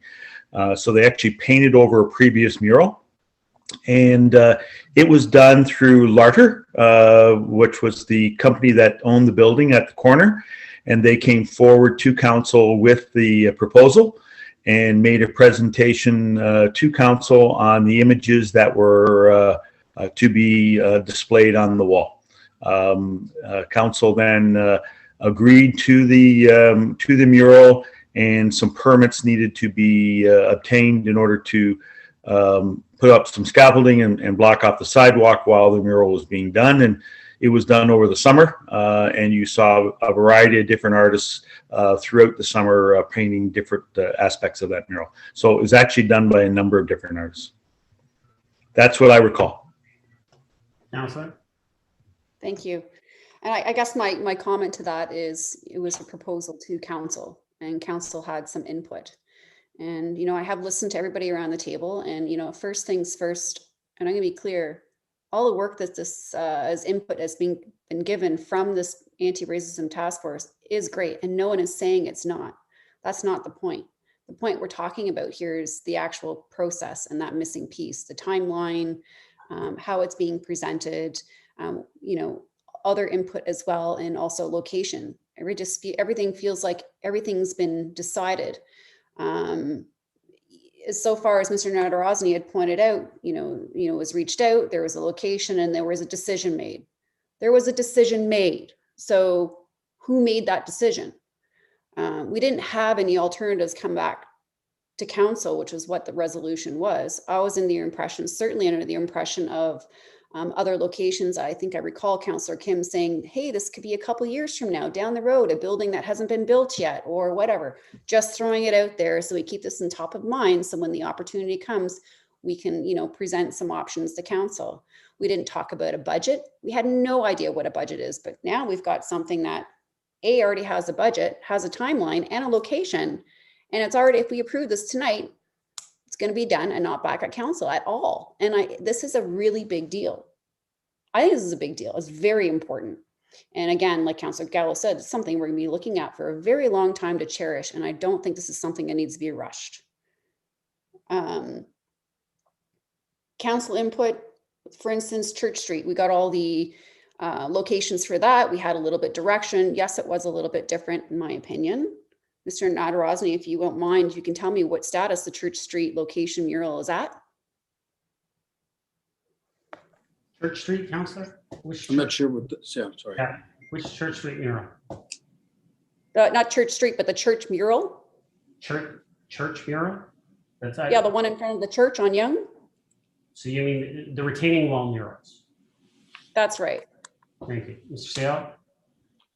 Through Mr. Mayor, I believe we're putting out another call for artists. The group looked at what was submitted the first go around and wanted to go back out to the community again to see if there was other ideas. So I believe that's where that is, but Mr. Rose Doane, you might have a better update than that. Phil? Through Mr. Mayor. No, the CEO is correct. We had a first go around. We didn't make a selection at that time, and we're in the process of re-releasing those guidelines. And I think that's meant to go live probably next week. So we'll be looking for another artist for that at some point very soon. I think the deadline is probably May 12th, if I recall. Councillor? Thank you. And I guess to my point, here we are taking your time with this wall mural for this retaining wall. And from my understanding, we did a call out to artists way back in, I believe it was in August of last year. We also comprised a committee of people who were from the York Region Arts Council, from the Our Lady of Grace Church, residents and co-founder of Arts Help, Mr. Donahue, and also the mayor. So some council representation. So I know there's good intention here. There is, and no one's trying to discredit that there is not good intention. I just feel like this is being rushed. There's a process that's being missed. I want to make sure this is done right. I want to make sure we uncover all our options. We didn't arbitrarily just choose the retaining wall. It was brought to council as a choice. And I want to know what our choices are. And I want to make sure that if we're going to diversify this and do the work that we're going to do, we're going to follow the right steps and the right process. I know we're talking this out, and I think this is great, but this is what we need. We need to have more time in front of council to make these decisions. I believe that there is process, and I know there's timing, but this can wait. We shouldn't rush. And I agree with Councillor Gallo, you know, this receiver information, and if we change some of the motion to go back and report back with alternative, at least some locations and a little bit more information and a clear timeline and just something more, and allow council to actually have the opportunity to see the presentation of what maybe this art looks like at that point. Because right now we're out of the equation after today. So I would like to see an alternative in the motion of receiving for information and reporting back to council with some alternative locations before proceeding. Is that all, council? Yeah. Okay, thank you. Councillor Thompson, second time. Can I put that motion on the floor? Or? You want to put an amendment on the floor? Well, that's kind of what I think what I was asking was I wanted to amend the motion to receive and report back with options. And we should also probably have some sort of budget implication as well. So can you give me a clear amendment, councillor, that I can direct the clerk to put on the screen? Would you like a moment to gather your thoughts? Well, I'm suggesting that number one, report to be received, and that staff report back with locations for this art mural. I don't think that we're ready for the call to action. We've definitely got to report on everything. So I would say with the locations and budget implications. Right. So councillor, and I'll ask the clerk, but I do believe that some of that is contrary. Mr. Clerk? So, to you, Mr. Mayor, I would generally think that is contrary. A motion to refer back to staff to report back on budget implications, other mural locations would be appropriate. Yeah. Councillor? And you're at time, so if I can just get your amendment. Well, I just want to refer back to staff. Someone like to second that? Refer back to staff. Councillor Gardner. Any comments or questions to the referral? Councillor Ken.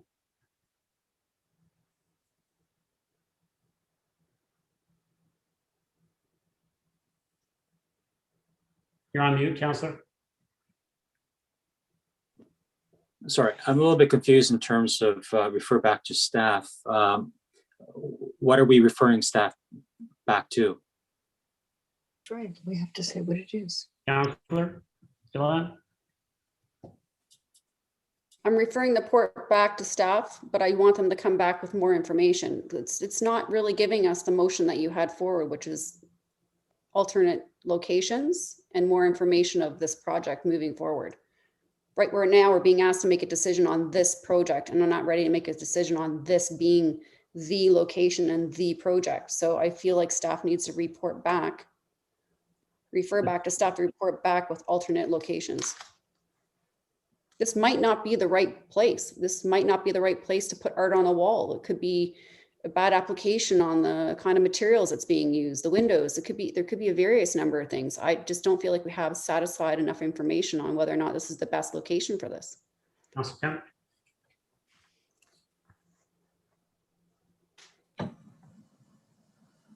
I thought the clerk stated that we couldn't go back for the information that Councillor Gillan was referring. The clerk said we could refer it back. I would be inclined to say that this is contrary because in essence, what we have in front of us is an odd location. But I will defer this one to the clerk and what his recommendation was. So I will allow the referral. I can tell you I won't be in support of it, but because I do think it's contrary. So, Councillor Kemp. Could I ask the clerk why Councillor Gillan's request is contrary, please? Oh, Mr. Clerk. To you, Mr. Mayor, or through you, Mr. Mayor. Originally, it was more of a change in motion, as Councillor Gilliland proposed it. So that would have been contrary. But with this one, it's refer back to staff. And I believe the motion is to refer back to staff with to identify additional mural locations, as well as provide more project information. I'd like some clarification there, just so we know what the motion is. And that would be, or that isn't contrary, that's allowed under the procedure bylaw. Thank you, Mr. Clerk. Councillor Kemp. Thank you. I mean, I was actually going to put out an amendment myself, and if Councillor Gilliland would allow me to do that, I can do that. Because I think I want to add, I might add a little bit more that might be satisfactory to the others. But if Councillor Gilliland wants to go ahead and do this, then I might add an amendment to her amendment. But whichever is clean, it's fine with me. Point of order, Mr. Mayor. I'm confused with what's on the floor. 9 hours later.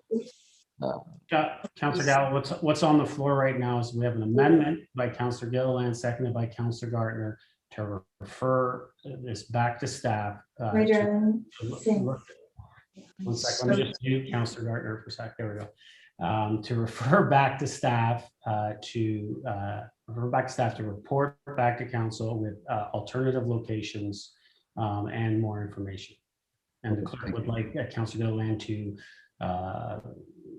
give a little bit more detail as far as what that more information is. Thank you. You're welcome. Councillor Kim, what I would suggest is before I go back to Councillor Gilliland for those more details, if you wanted to just continue speaking, finish your speaking time. If you wanted to convey the message of what you're proposing, I will allow it just so everyone can hear it. And then when I go back to Councillor Gilliland, if she wanted to make any changes, then we can go at that time, or if she wanted to continue moving forward with what her amendment is, we would continue to do so and we would call a vote.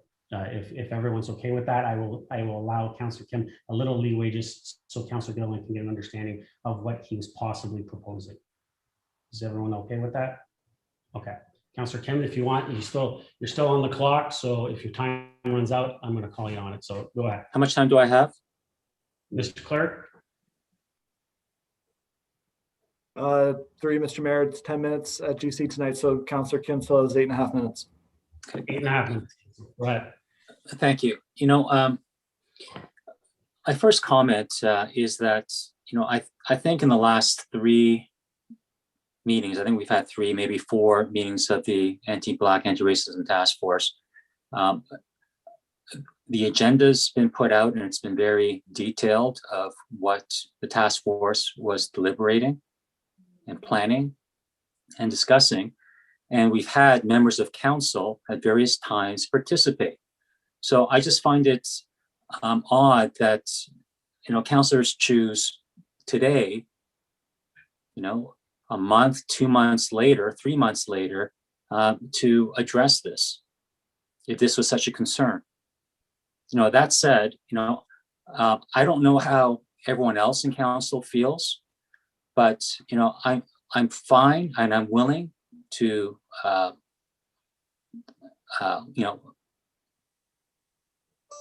to listen, and I'm fine with Councillor Gilliland's suggestion and amendment, and just because I do want this to be unanimous, because this is a valuable and important project for the community and for the region.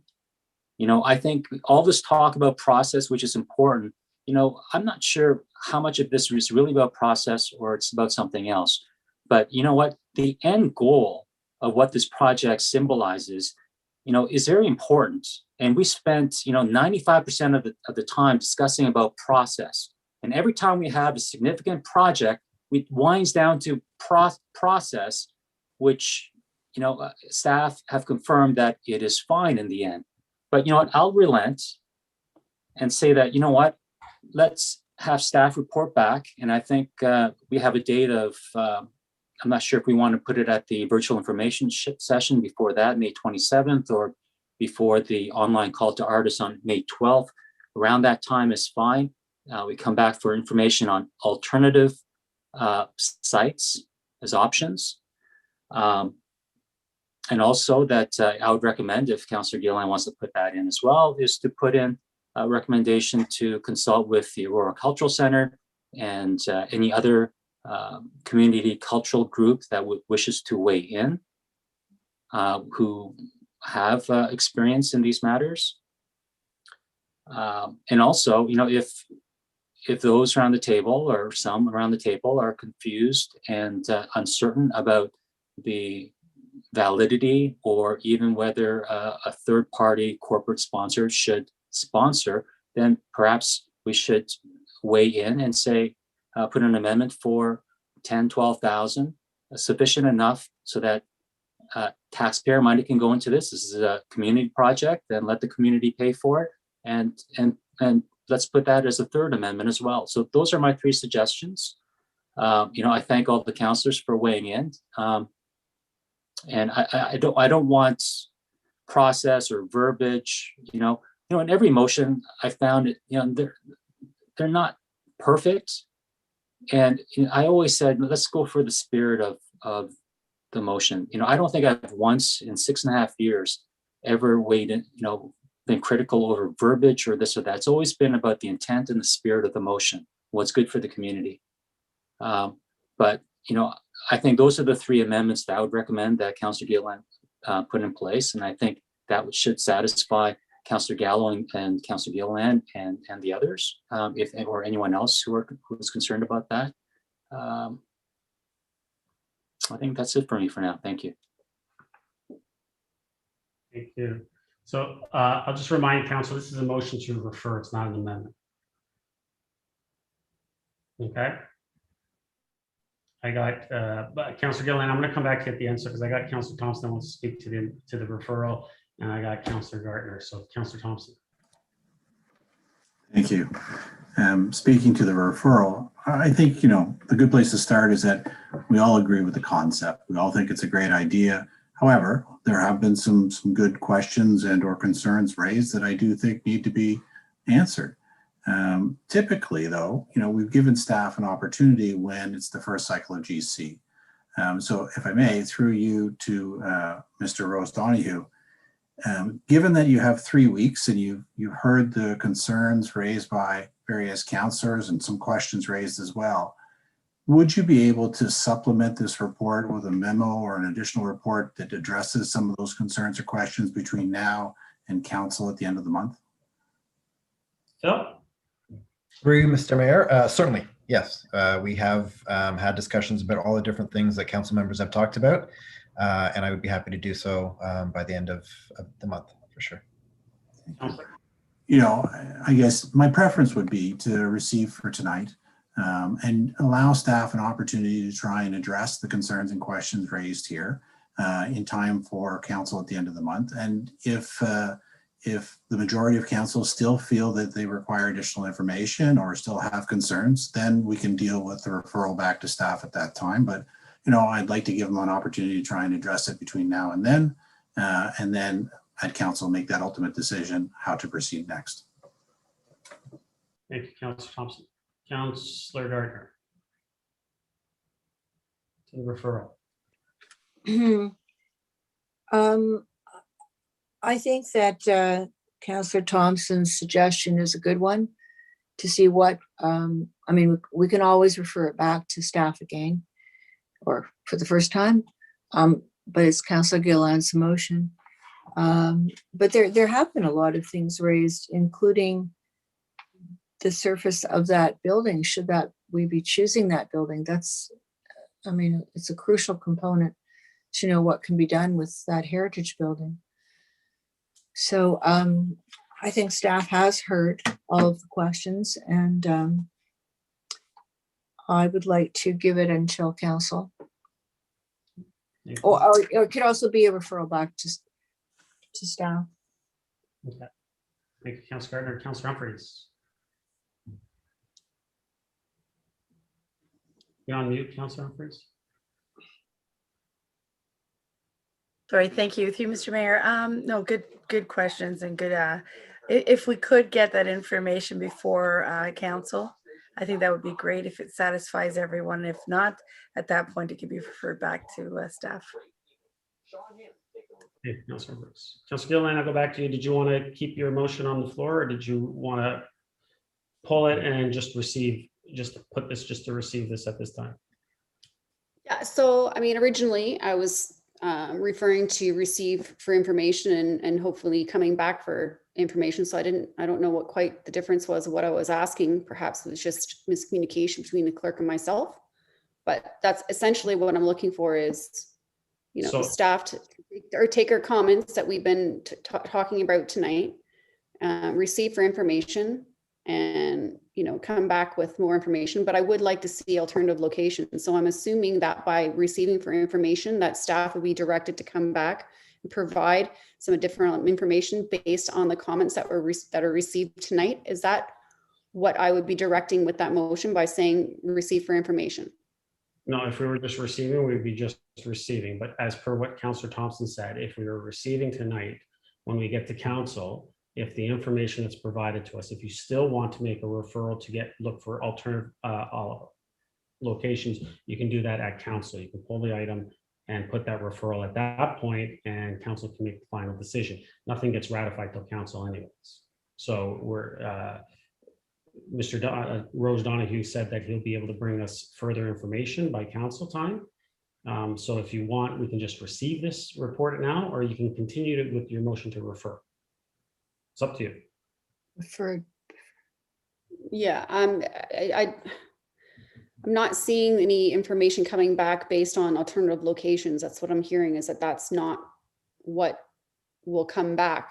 It's just really satisfying the information on the current project that's being presented today, correct? Phil?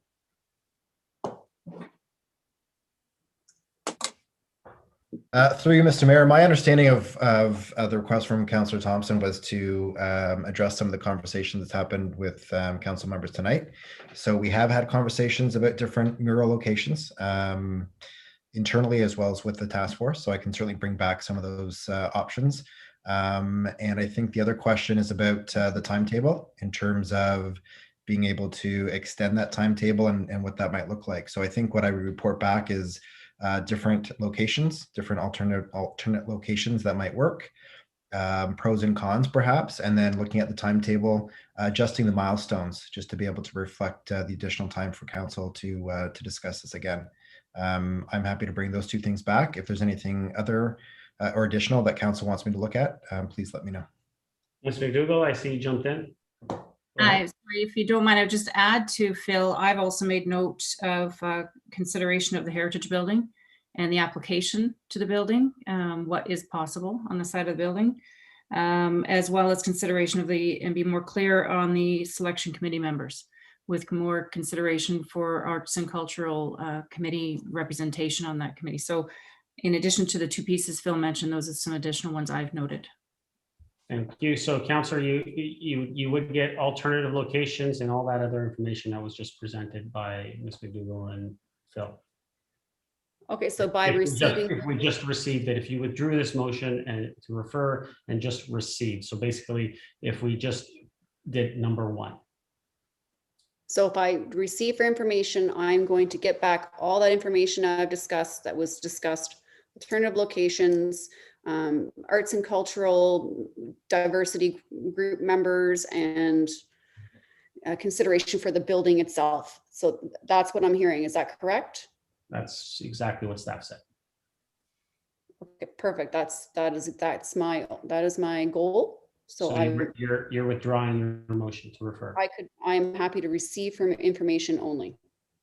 So I will go back to our original mover and seconder, Mr. Clerk, who were our original mover and seconder. Councillor Kim, I believe, and Humphreys, I think. Yeah, so just to confirm, Mr. Mayor, and through you, the motion to refer has been withdrawn. We're back to the main motion as amended. It was Councillor Kim and Councillor Humphreys who moved the main motion. Or excuse me, not the main motion as amended, the main motion. My apologies.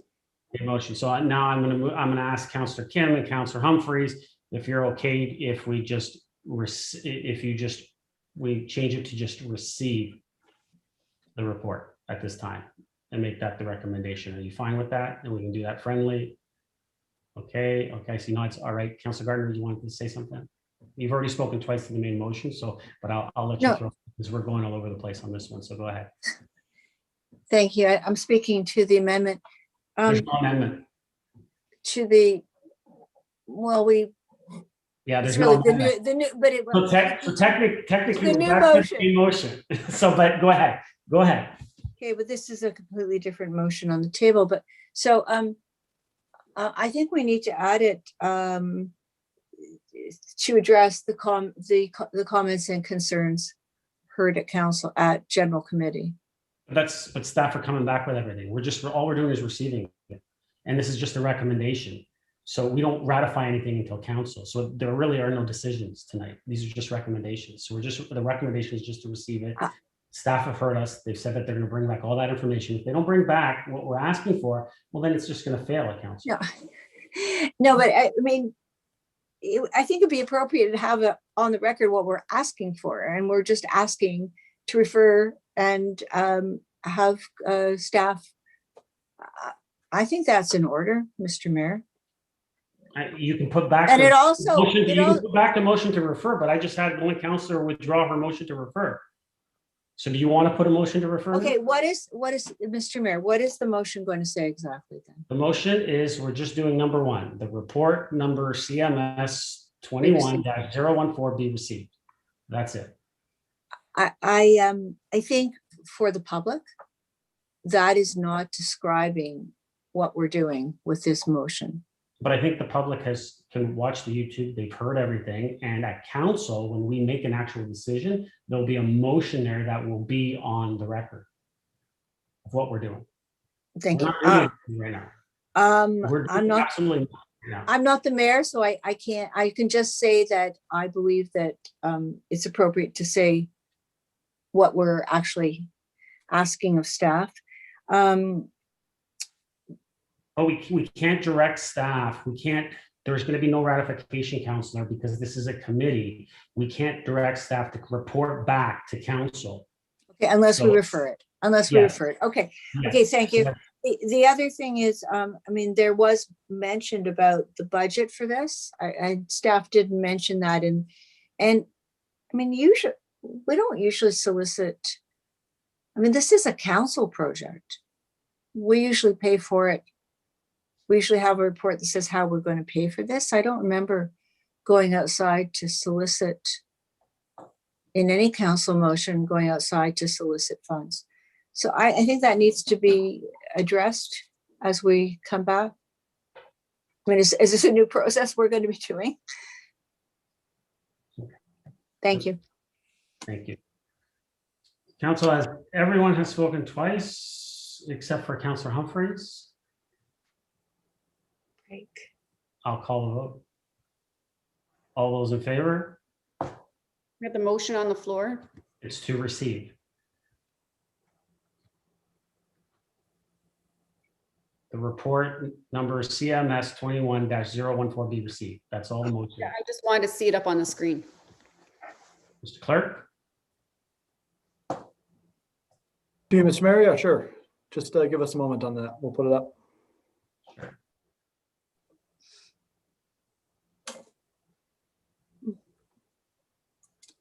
All vote. All those in favor? Opposed? That carries. Mr. Mayor, it's 9 o'clock. Yes, it is. Let's take our health break. Thank you. See you all at 9:19.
Councillors, we're ready to go if you're here.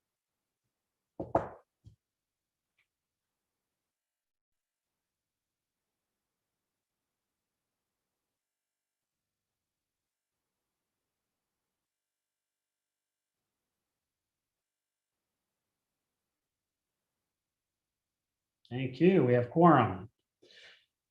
We'll move to 8.5, traffic calming measures within the one-way section of Center Street. One, that report number PDS 21-045 be received. Two, that staff report back to a future general committee meeting with the results of a traffic calming warrant and analysis for Center Street between Spruce Street and Wells Street once normalized traffic patterns return. Would someone like to move this motion? Or this recommendation, sorry. Councillor Thompson, second.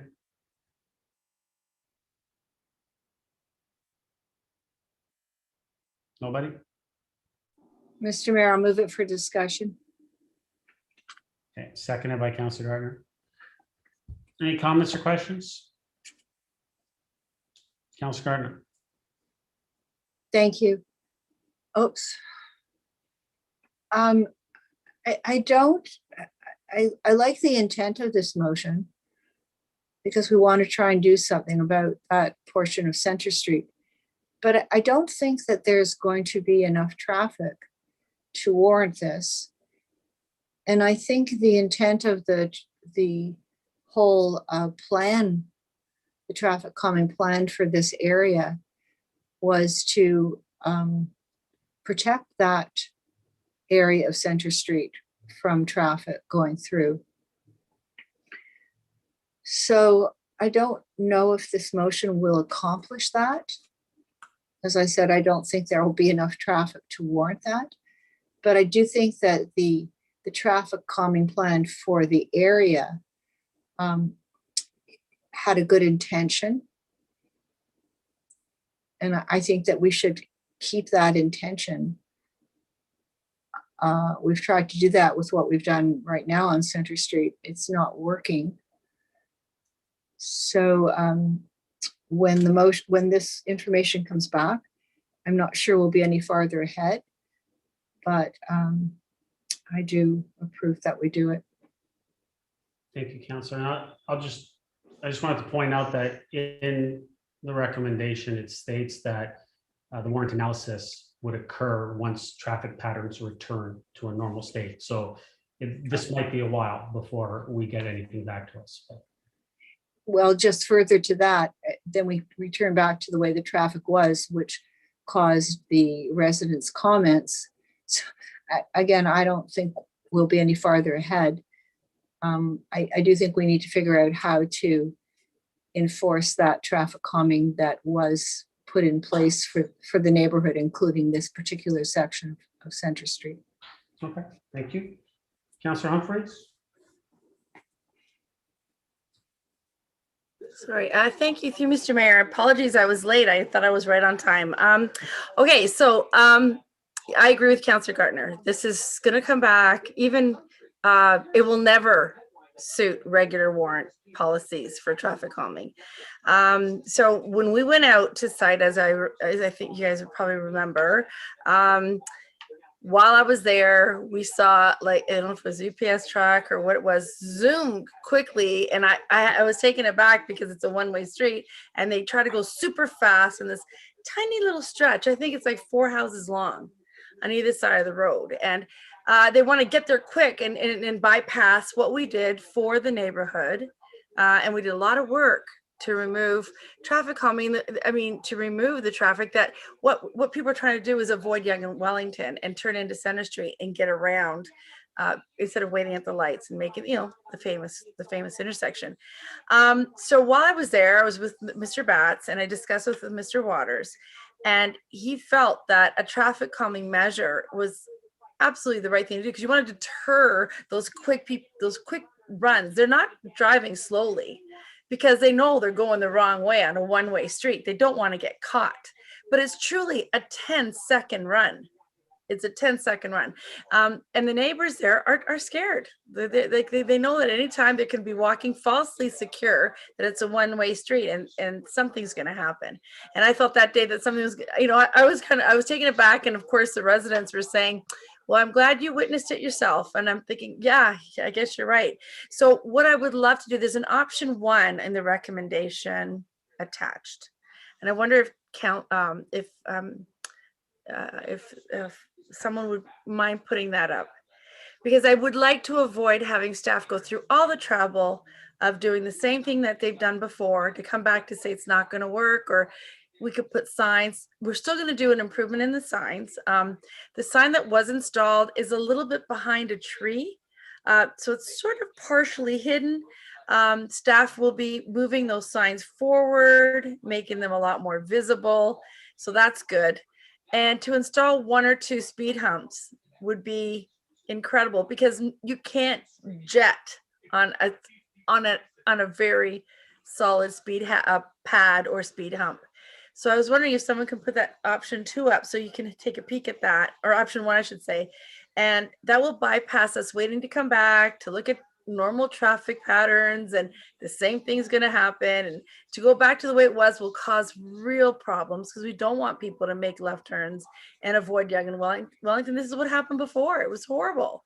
It was causing a lot of problems. So we did a lot of work over our overall traffic planning to go this route. So for us to do that, I think would be, kind of going backwards and causing more problems instead of addressing this very tiny, very unique situation. Can someone put that up? I don't still see it. So Councillor, Mr. Clerk, can you just put option 1, the alternative, up on the screen?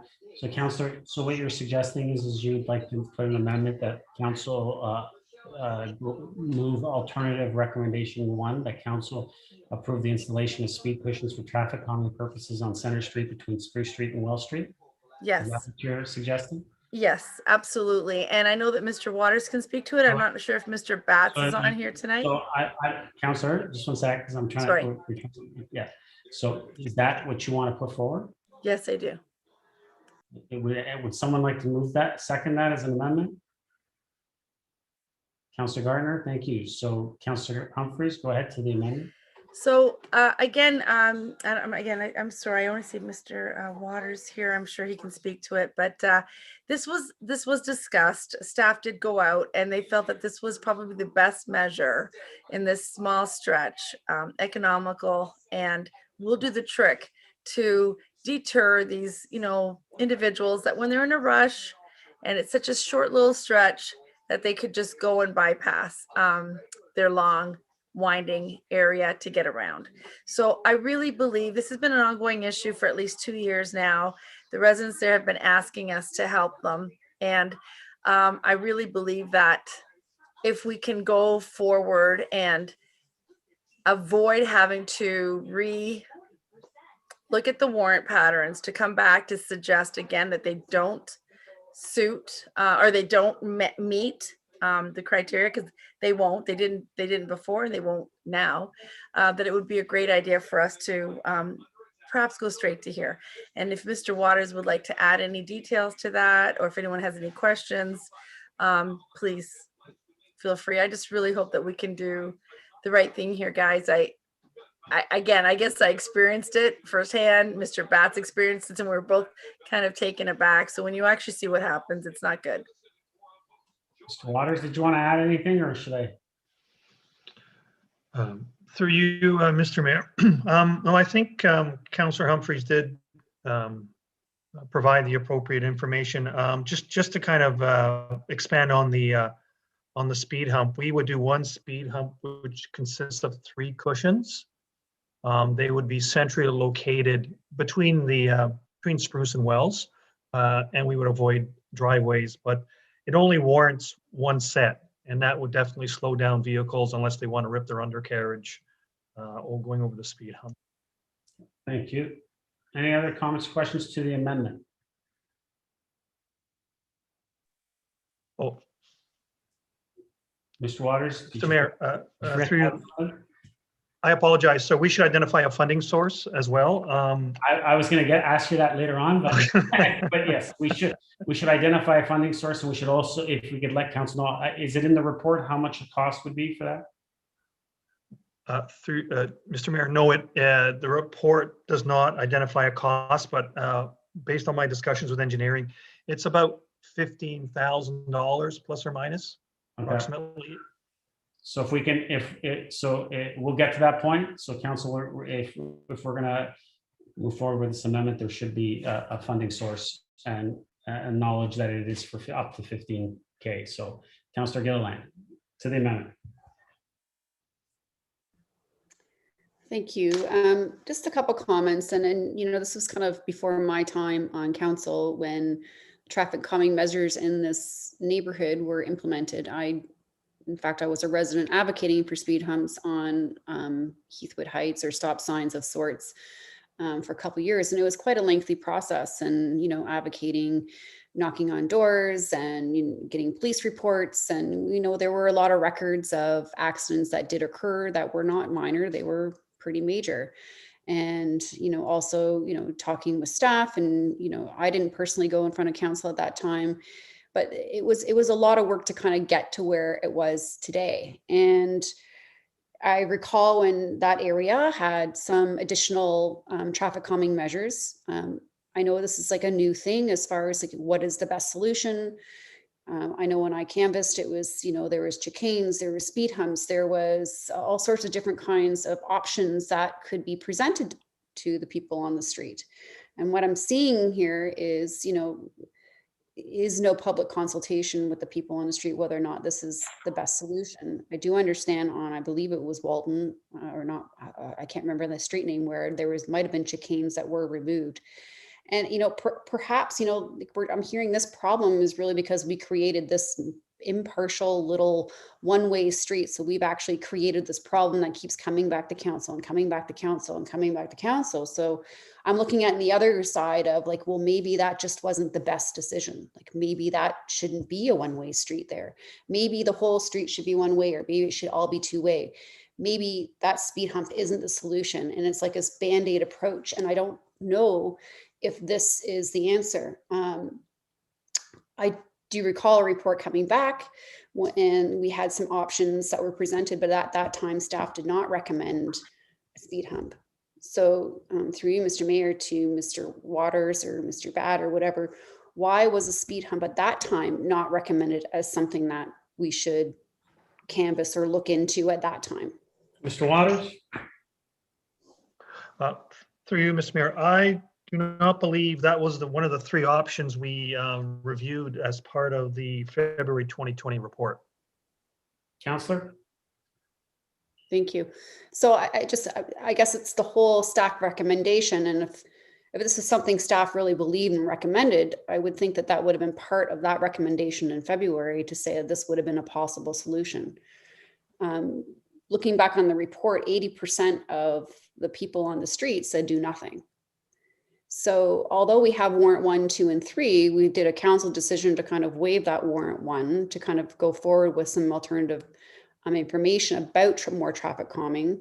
We've merits some of warrant 2, but not all of warrant 3, as Councillor Humfryes has said, probably won't pass, or Councillor Gardner about the traffic. And I get that, and I want to have a solution, but I just don't know if this is the right option.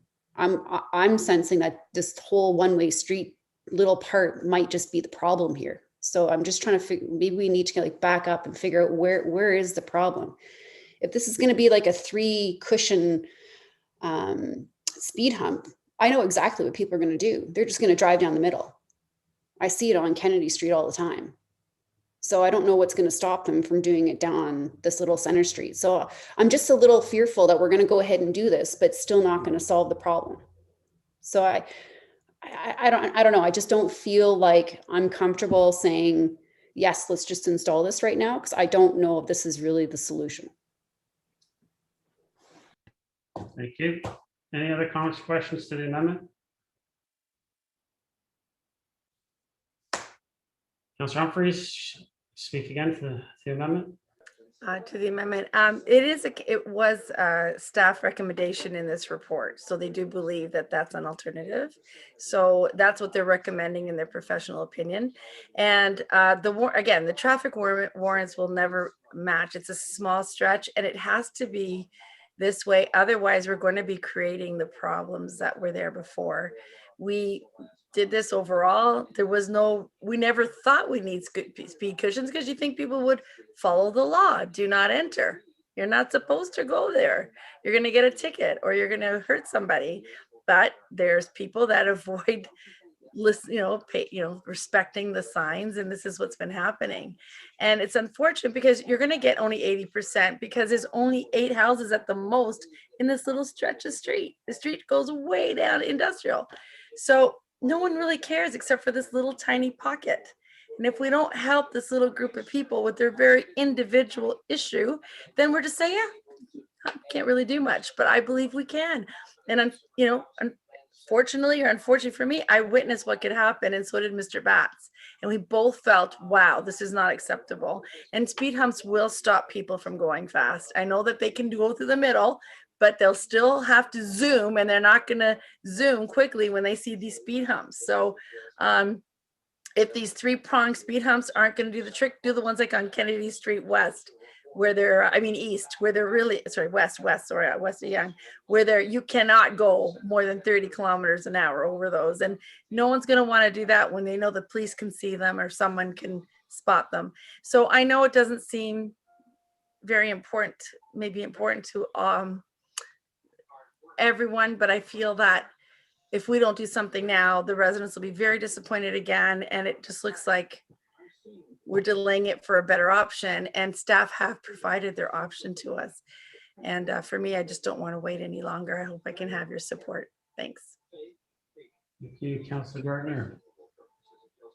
To the amendment, please.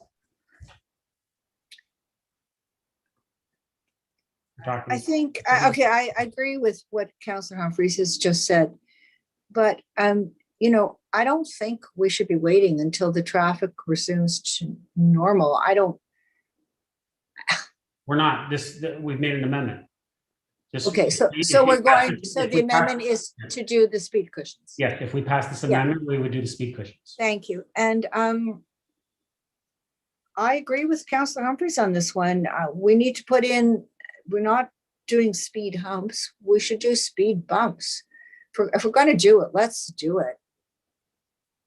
The humps are not, they're really not going to accomplish what we're trying to accomplish here, which is to protect these people.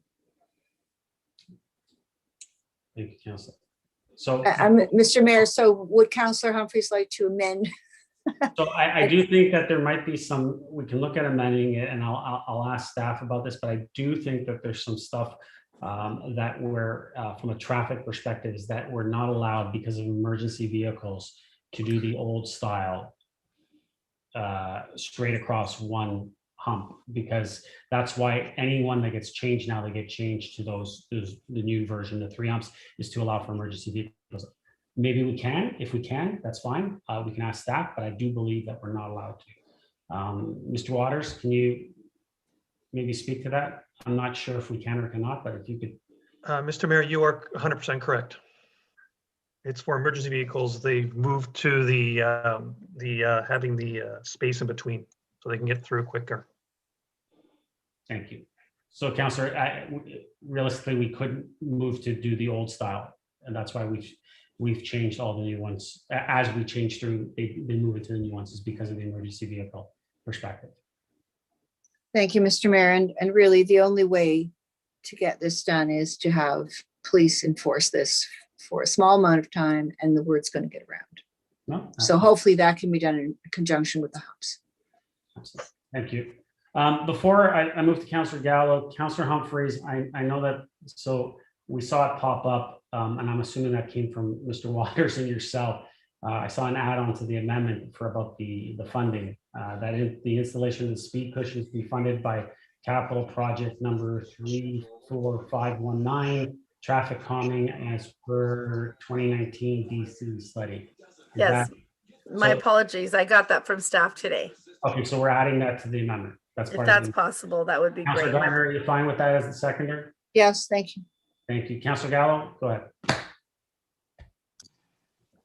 Thank you. And that's the second alternative recommendation that staff had. Okay. Funding part. I just wanted to hear from staff. They had recommended, initially at least, the two recommendations that are part of the report that staff report back to for general on and on. I'd just like to hear from Mr. Waters as to why they're recommending that and not necessarily, and why they had alternative recommendations, the ones that we have before us now. Mr. Why Waters? weren't those alternatives part of the recommendation? Through you, Mr. Mayor, when we look at the need for traffic calming, we look at it on a technical basis, which is the warrant analysis. And because COVID has disrupted people going to school and people going to work, the traffic patterns are not the same as they were pre-COVID. And second of all, we don't have any data for this stretch of or this segment of Center Street. We have it for the other portions of it on either side of where the one-way is. So we would collect that data for that particular segment. So we don't have that as well. And in terms of adding the alternative recommendation, I recognize that this is an important issue for the area residents after speaking to the councillor. And should the councillor want to move this forward, in lieu of the staff recommendation, we provided an alternative recommendation that would deliver those speed humps or speed cushions. So just through you, in the report, in the background, it says that 80% of Center Street residents prefer to maintain the existing one-way section on Center Street. Do they weigh in on speed humps, or did they, or we haven't done that? Mr. Waters? Through you, Mr. Mayor, we did not canvass the area residents about speed humps. However, we did circulate the report to them as noted in the communication section, and we have not received any feedback to date. Councillor? Okay, thank you. Thank you. Any other comments or questions to the amendment? Councillor Thompson, to the amendment. You're on mute, Councillor. Councillor, you're on mute. It's kind of relevant if you allow it. Just following up on Councillor Gallo's question with regards to communication, given that it's such a small amount of people, can we not follow up with them between now and then and advise them of what the new recommendation is? Between now and council, I think we can do that. Mr. Waters, can we do that between now and council? Certainly, Mr. Mayor, we can do that.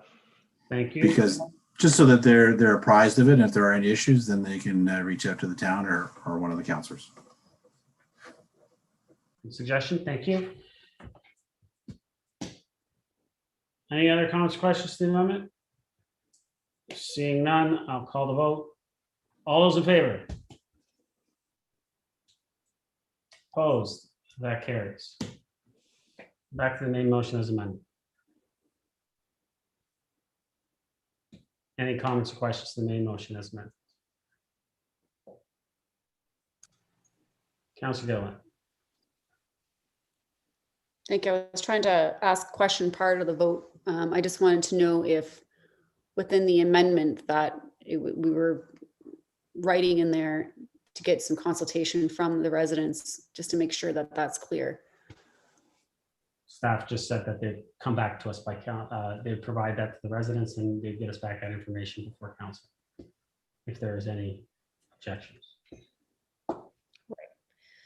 And so within the public consultation, then, is this just comprising of the residents on the street between where the street ends at the one-way and where the one-way part, well, I guess they both end and finish at the same time?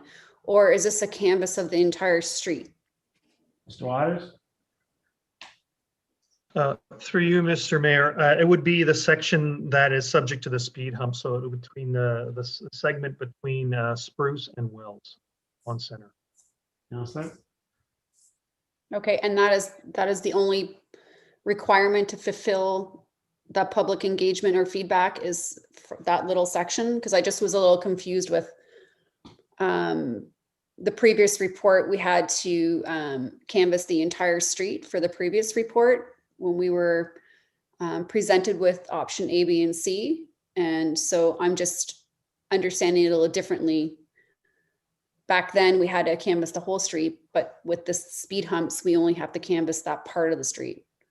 Am I missing something? Mr. Waters? Through you, Mr. Mayor, this will be a little more of a scoped consultation. I believe the previous consultations did include provided for a wider area on either side of Center Street. Councillor? Okay, I guess I'm still a little confused because I think some of the options were, you know, add a sign or install some painted lines. I don't know what the A was, but it didn't really affect too many people on the other side. So I just want to understand the difference between what we're canvassing today, or what we're asking to canvass today, versus what we're trying to canvass back in June on the exact same thing. So it does really kind of change how we kind of move forward and get that feedback. I get that. I'm just trying to, again, follow the process and you know, I kind of looked at the report saying 80% of the people on the street said do nothing. So we're saying we're using a figure and a number in a report saying 80% of the people said do nothing, and we're utilizing that stat. But now we're actually changing what that 80% represents based on the speed cushion. So is it two different things and two different processes that I'm missing here? Mr. Waters? Through you, Mr. Mayor, if we could definitely go back to the larger area for canvassing to determine, you know, the input on speed humps. But this is a very small segment of Center Street. And so we would, you know, my view, we would basically focus on those folks who live on the street within that segment. But we can definitely go beyond the lines of, or the area that was, or go back to the original area that was canvassed as part of the previous reports that were brought to council. Councillor? Thank you. And I guess my last question is, and again, I want this problem to be solved. I really do. I get what Councillor Humfryes is really trying to do. I know there's a big problem there. It just, I'm trying to get to the root of the cause and try and like fix this. And I just want to make sure we're not applying a Band-Aid solution. And so I guess my question to Mr. Waters is, you know, we haven't had this solution come back as a recommendation in the past, although it's presented today for some reason. If we install this 3 cushion thing and we have support on the street and the residents, and this still doesn't work because they find people are speeding down the middle anyway, then what? Mr. Waters? Through you, Mr. Mayor. Well, the intent of the speed humps is to slow the traffic down and make it inconvenient for vehicles to speed through that little segment. And the speed humps will definitely do that. It'll become to the point where, in my view, it'll be an inconvenience to drive the opposite way on that segment of Center Street. So it likely will have the effect of deterring. Now, I can't promise you 100% that it's going to deter all those who want to take the wrong way on the street, but it definitely will avoid a quick speed or speeding through that segment. So it likely will, in my view, reduce the amount of one-way traffic that's using, or opposite traffic that's using that segment. Councillor? Thank you. And I don't think my question was answered. It was, if this is still a problem and it does not solve the problem, what would be the next solution?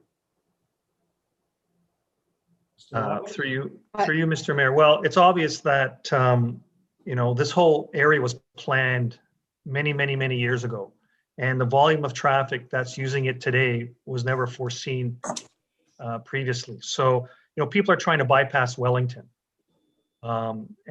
The whole street network is not designed, or Center Street is not designed as a bypass road to Wellington, which is why there's been, numerous changes to the flow of traffic, stop signs, one-way streets, and now, the potential for speed humps. So the whole idea of this is to protect the neighborhood and to reduce the amount of through traffic using this area. So, it may be something that at the end of the day, you'll never correct 100%, given that, we have significant traffic volumes, in the area, and the lack of a alternative to Wellington Street. Councillor? Thank you. And I hear what you're saying. And I'm just trying to go back and think of where the problem started, which is what we've created, which is with this partial one-way street. So now we're thinking of putting a speed hump or a three-way hump in to slow down the speed. But essentially what we're asking to do is to slow down the speed to the people that are breaking the law. So if they're going to break the law, well, let's anticipate some more safety measures. So at least they're not speeding while they're breaking the law. So again, I just don't think we're really solving the problem. I think people are still going to break the law and they're still going to drive down this street. People are going to want to speed. I think that's a psychological part of why people drive fast there, is because they know they're breaking the law. So they think, okay, I'm going to speed down this real fast and hope nobody notices me, because I know I shouldn't be driving down the street. But now there's going to be this speed hump, which is, I think, yeah, it will slow down some people from speeding down there, but it may not slow other people from they may think of, okay, A, I'm going to drive down their middle, or B, ooh, there's a speed hump. And then maybe all of a sudden they're bouncing up the side on a sidewalk now. I just don't know. It's like we're putting in a measure to mitigate people who are breaking the law, who are going to do it anyway. So I'm sorry. I want to fix this problem. I really, really do. And I resonate with them. I've met with them. I've been there. I've advocated for speed humps on streets and stop signs. I just don't know if this is the right solution. So I'm just not convinced. I'm sorry. Thank you. Councillor Gallo? Thank you. My support for this has just that one caveat that we've been discussing, in that we do reach out to the residents and get a survey back, and not just that little part, because I think it affects more than just that. And based on that, I think I can make an informed decision when it comes to council. So as long as we're doing that process and not just, handing out a flyer, this is what we're intending, a survey like we did before. As long as we can get that done, and we can get that information before council, then I can make an informed decision at council. Thank you. Mr. Waters, can that get done before council? Through you, Mr. Mayor, we'll try our best to do we have 3 weeks. I will probably be able to give you a verbal response at council in terms of the feedback received and the number of people surveyed and the response rate and what they're generally what they said to us. And if I have enough time, I will send out a memo prior to the council meeting. Thank you. Councillor Gallo? Good. Thank you. Councillor Garner, you have your hand up? Or? I think I've spoken twice, haven't I? I'll have to look. Mr. Clerk? There was the amendment. So I think you only spoke once to the main motion. So if you'd like to speak again, go ahead, and then I'm going to follow up. Mr. Mayor, when the resident sent an email to council, and Councillor Humfryes and Councillor Gilliland and I got involved, and I think that's, I don't know, maybe 2.5 years ago. It certainly was before the election. Oh no, couldn't have been. But it's a long time ago, and we need to try and solve this. It may not work, but I think it's worth $15,000 to try and solve it. Thank you. Thank you, Councillor. Councillor Humfryes, you want? Yeah, I got you only once. Go ahead. Go ahead. It's okay. Get I up just and want to. call the vote. Yeah, I absolutely. I just wanted to, absolutely appreciate the comments. I think it's great to do a full survey. I know, Mr. Waters, that'll be a tough thing to do in 3 weeks, but if you need some help, I'll help. I'll go to door to, put door signs. I'm not sure how you do that, but I do think it's good to have a full feedback. And I'm trying to think of what the negative comments would be. I think if we clarify what we're asking them is to understand it's a stretch and that we're trying to stop traffic going in the wrong direction. And yeah, I don't think it'll ever be perfect. But I do know from personal experience, when I think Councillor Gill and I had the same project years and years ago, I worked on golf links, and I believe Councillor Gilland worked on Heathwood, and we put speed humps there, and it did make a big difference. Doesn't stop all the speeders for sure, but a majority of them don't want to risk going too fast. They'll bottom out, and even in the middle, you still can't quite fit like a fire, unless you're a big fire truck, right? So I appreciate the comments, and I hope that we can do something, because I agree, it's been a long time coming. And again, I'll tell Sherry, I witnessed it with Mr. Batts, and we both were a little bit shocked and thought, we can't believe this truck came. And when I was crossing the street thinking he wasn't possibly going to come through, and he did. So anyway, I just want to thank everyone for their comments. I appreciate it, and hopefully can, if this does move forward, that we can see some additional safety that little stretch requires. Thanks. Thank you. Call the vote. All those in favor? Opposed? So that carries. 8.6. Citizen Survey 2021.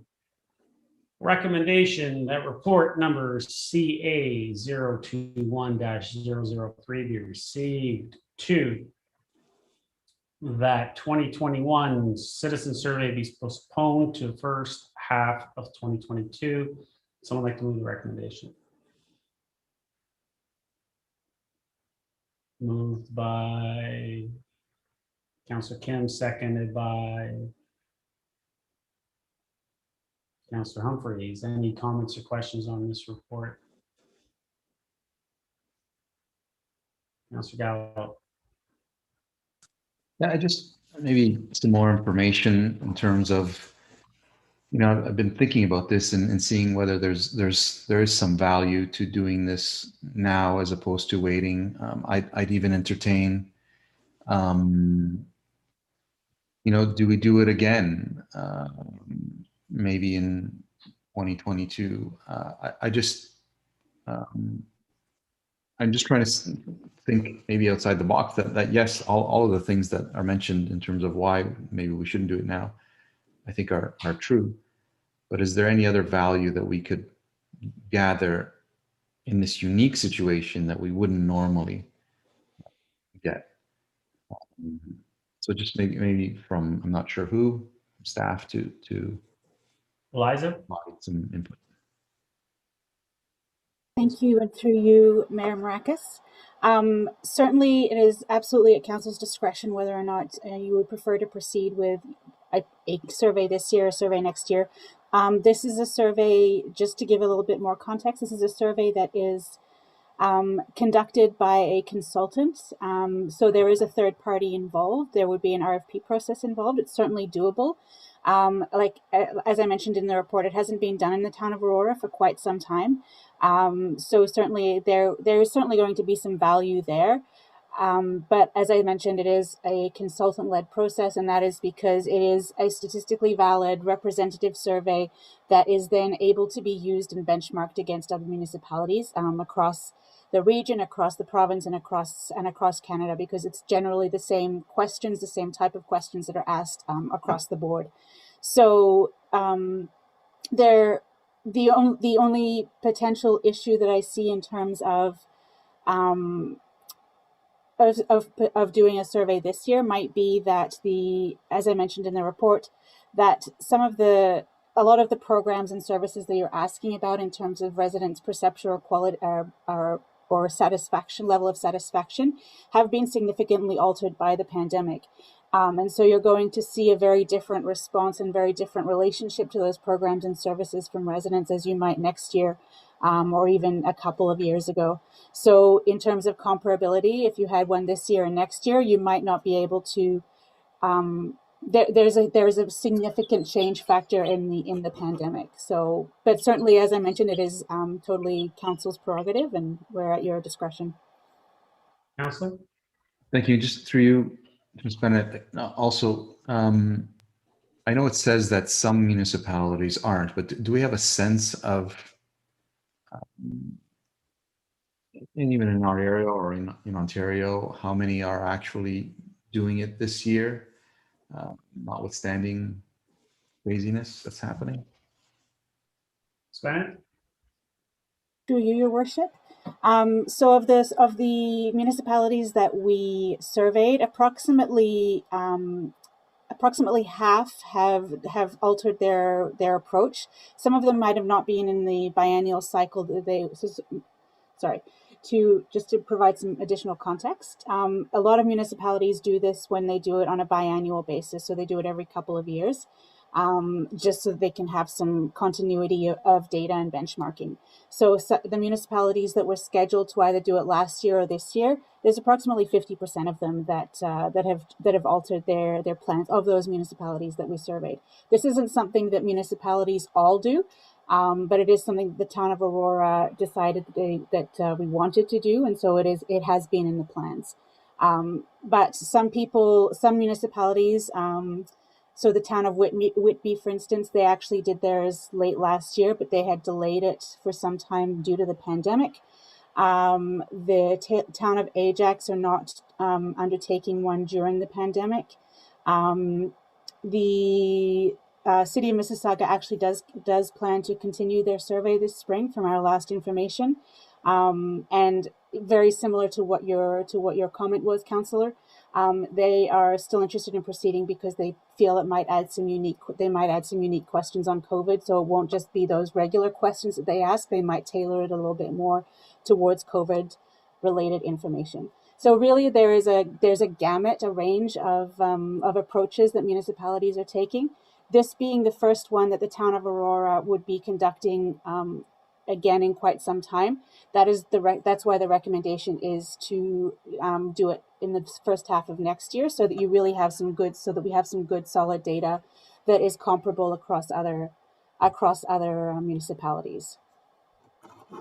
Thank you. And just in terms of cost for you, Mr. Mayor, do we have a sense that 30,000 is what it would cost to do this? How do we determine that number? And I'm just trying to say, I don't want to throw away money, but do we have a sense that that is what it would cost to do this, or like, how do we determine that? Ms. Bennett? Certainly, through you, Mayor Maracus. So I'm not quite sure exactly how this number was defined for the town of Aurora. It was before my time here. That being said, I have led this exact citizen survey project in another municipality, and it cost 30 to 35,000, and that is very similar to what other municipalities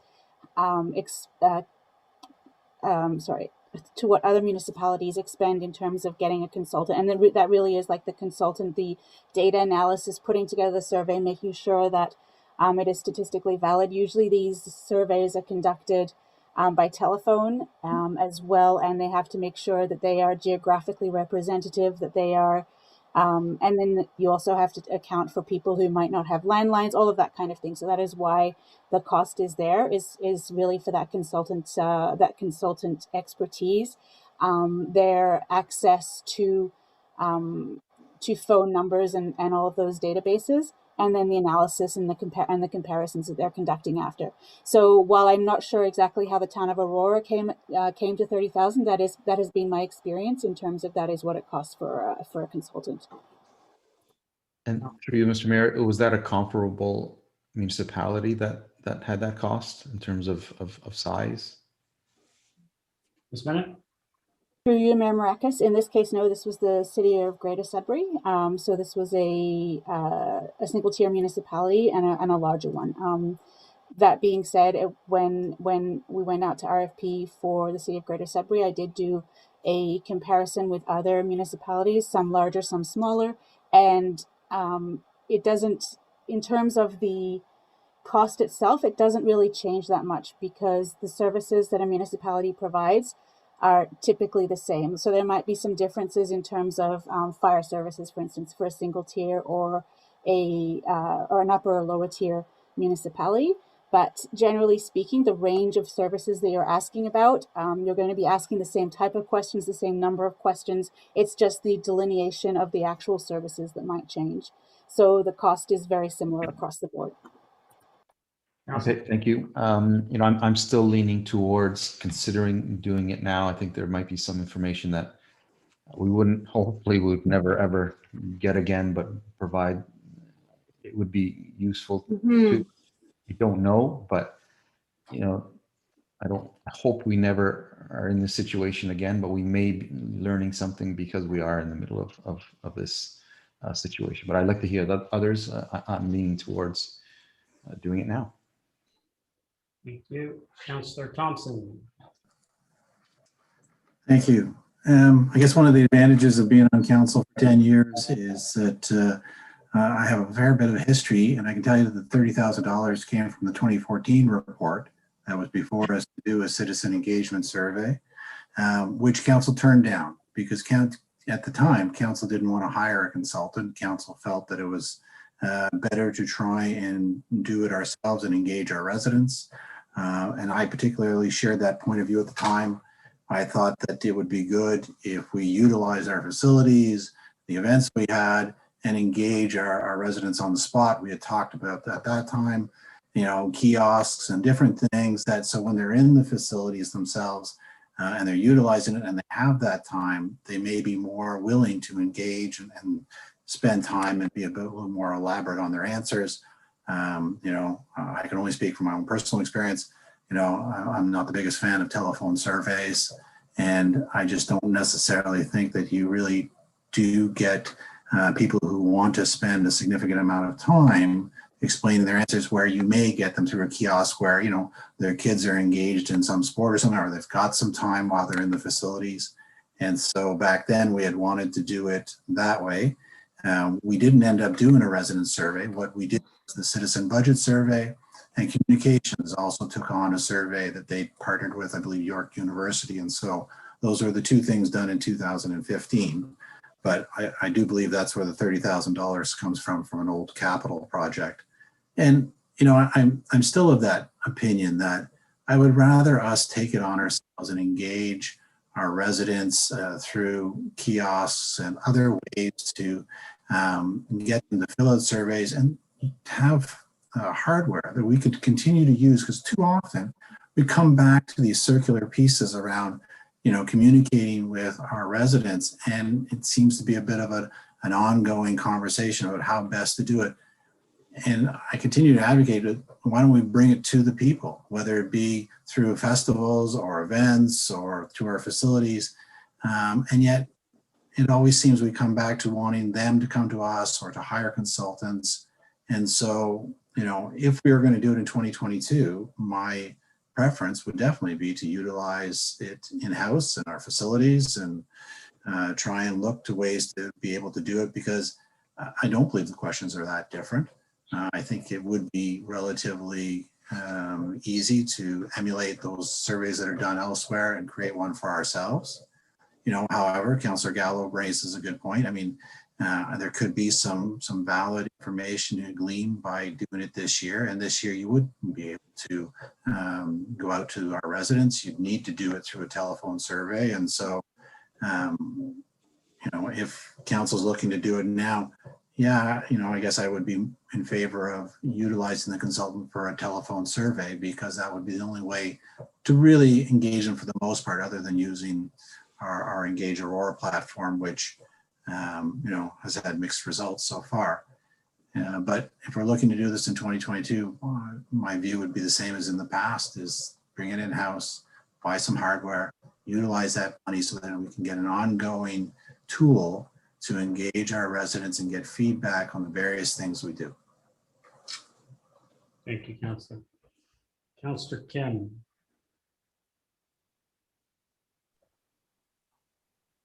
Thank you, Mr. Mayor. I move the motion for discussion, given that there are a few hands going up. But it's a good discussion we're having, and through you, Mr. Mayor, to Ms. Bennett. I mean, one of the big concerns I had in reading this report was that we haven't had much success in prior surveys or interactions with our residents. People complain about their taxes and budget all the time, but citizen budget, we nary got a dozen people at most. And so we didn't really get much feedback from that. And so I'm just kind of doubtful of how much resident buy-in the consultant will receive to make it worthwhile to spend $30,000. So the question to you, Ms. Bennett, is I'm not sure how familiar you are with some of the consultants in this field, but from the examples you gave in Mississauga and other municipalities, do you know exactly how much survey respondents you were able to capture? Ms. Bennett? Thank you, and through you, Your Worship. So I don't know exact numbers I honestly don't have those surveys in front of me. However, what I can say is how these are done is that they are because they're statistically valid. They are a representative sample of the population. So it will vary in terms of the population size of the community in which the survey is conducted. So and so to your point about sometimes residents aren't interested in participating or in these engagement opportunities. The benefit of having the consultant is that they're paid a certain fee in exchange for that, they commit to getting a representative sample of the community. So that means that they are committed to getting a percentage of the population, a number of responses that is representative for the community. So it's not like they have 2 weeks and they will then come back and say, okay, we got 19 people. They have a number of several thousand people, for instance, and they will work until they get those responses to make sure that it is representative. And sorry, and just to clarify a little bit as well, these are conducted by telephone, but because technology is changing, the ones that I've seen done recently or in the last 5 years also do include an online component. Councillor? Thank you. And, because, we haven't used, these types of consultants in over 10 years, I'm open to giving it a try to see what we get. And, if you don't try once, you'll never know. But I'm open to it. But is there any way that we can see a sample report where you can black out the municipality so we can kind of see the value that we're getting for the money? Because some of the questions, the generic questions for benchmarking purposes, I would imagine it's going to be the same questions that our staff will already know to ask. And some of the dangers of surveying, and we're paying a lot of money for it, is there's a lot of subjectivity. And sure, we have to look at the response from that subjective lens in order to kind of properly interpret these surveys. So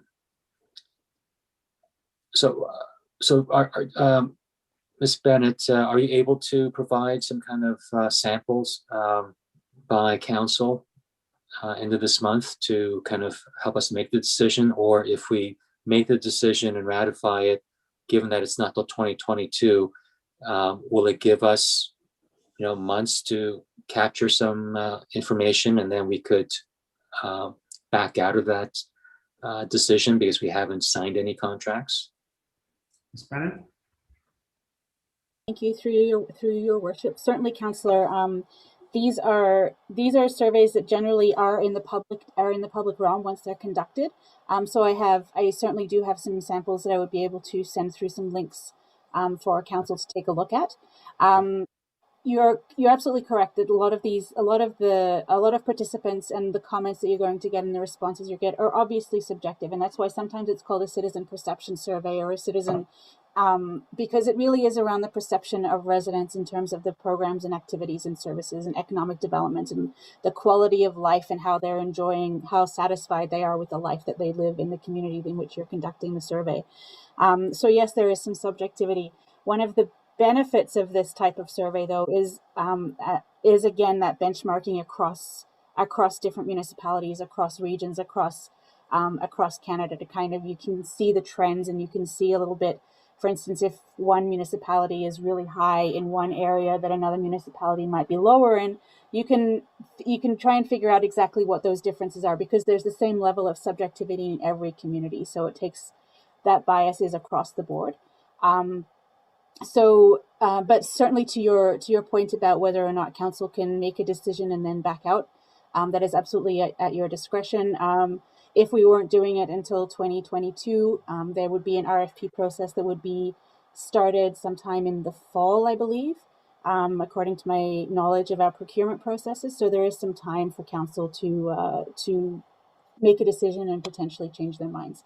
So yes. The short answer is yes, you can change your mind. Great, thank you.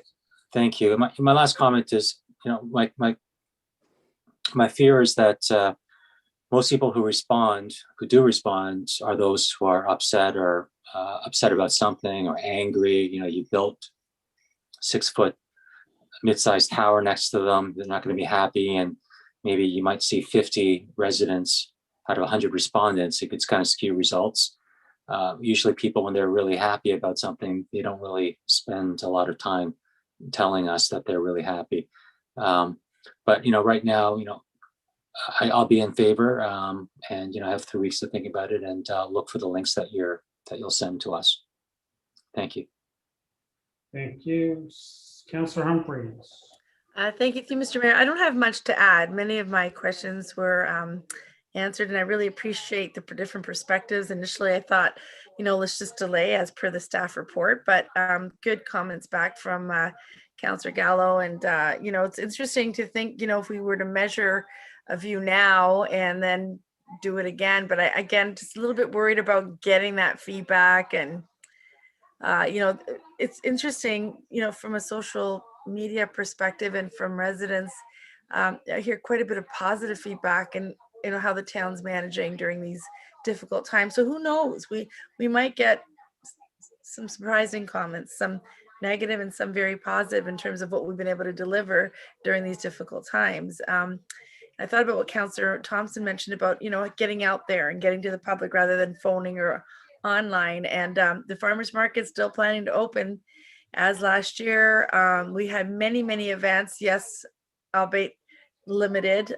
So there's still a component of some type of getting out there. So anyway, I'm looking forward to staff reports, some additional details, and decide at the end of at our council meeting. But thank you, Miss Bennett. Apologies. Thanks. Thank you. Councillor Gilliland. Thank you. A couple questions. It says that staff's recommending the town conduct a survey first half of 2022. So is that suggesting that by holding off, you'll go to RFP, select your consultant, and the survey will be released in the first half of 2022, and we should have a report back to council sometime in 2022? Or could you explain that timeline? Ms. Bennett? Certainly, through you, your worship. Yes, absolutely. The intent would be that the whole process would be done in the first half of 2022. So we would go to RFP, award, start working on the survey to be released sometime early in 2022. The process of actually getting the responses, in my experience, takes somewhere between 3 to 5 weeks, depending on how many phone calls need to be made or how many people say, no, I'm not interested in participating. So they need to get those numbers, as I mentioned, in order for it to be representative. And then the report the reporting afterwards is fairly, it takes a few weeks. So really we're looking at a whole process of probably 3 months or so between when the survey starts and when you see a final report. Councillor? Thank you. My only comment would be that I respect what Councillor Gallo was saying about, getting a different perspective. People are home, they are a bit more engaged. We may get feedback that might be a little different, yes, but going back to normal, we don't necessarily know what that's going to reflect, and it may never be normal again. And maybe the normal will be kind of maybe how we've been running some events virtually. And I know that a lot of organizations has been reaching out to the community to get feedback on the delivery of some of these programs already, and if it's been beneficial. So I do believe there is some opportunity to kind of piggyback on a little bit of the experience you're going through and maybe some of the recovery. So maybe by even the end of 2021, maybe we'll feel like we're, rising above out of this pandemic with the vaccine inoculations. And, maybe it's good to kind of catch the tail end and the beginning of recovery. So you kind of have a little bit of a both perspective. I do like the idea of having a consultant hired. I appreciate the comments around the table as far as, going to the people in the farmers market. To be quite honest, the last time the engagement thing was conducted, I was never presented with the opportunity that I felt came to me. I don't recollect the residential community engagement program at that time, recognizing that maybe not everybody's kids might not play hockey, or maybe, don't go to the farmers market. So it's a different kind of reach. I also really like the idea that it is a third party, and maybe more people would be more receptive to participating in something that would be a little not so bipartisan, or feel like you're offering maybe some feedback to staff or council directly. So because we're kind of removing us to that equation and it's going to a third party, we may get a bit more of an honest outlook per se, where people feel a little bit more comfortable kind of expressing. It could be positive, it might be a constructive criticism. I think what we want to hear is both good and the constructive criticism, in order to kind of learn the demographics of our community, the needs, where we have to change in our programming. And I think we're doing that through even our sports plan, and trying to figure out, how are things are changing.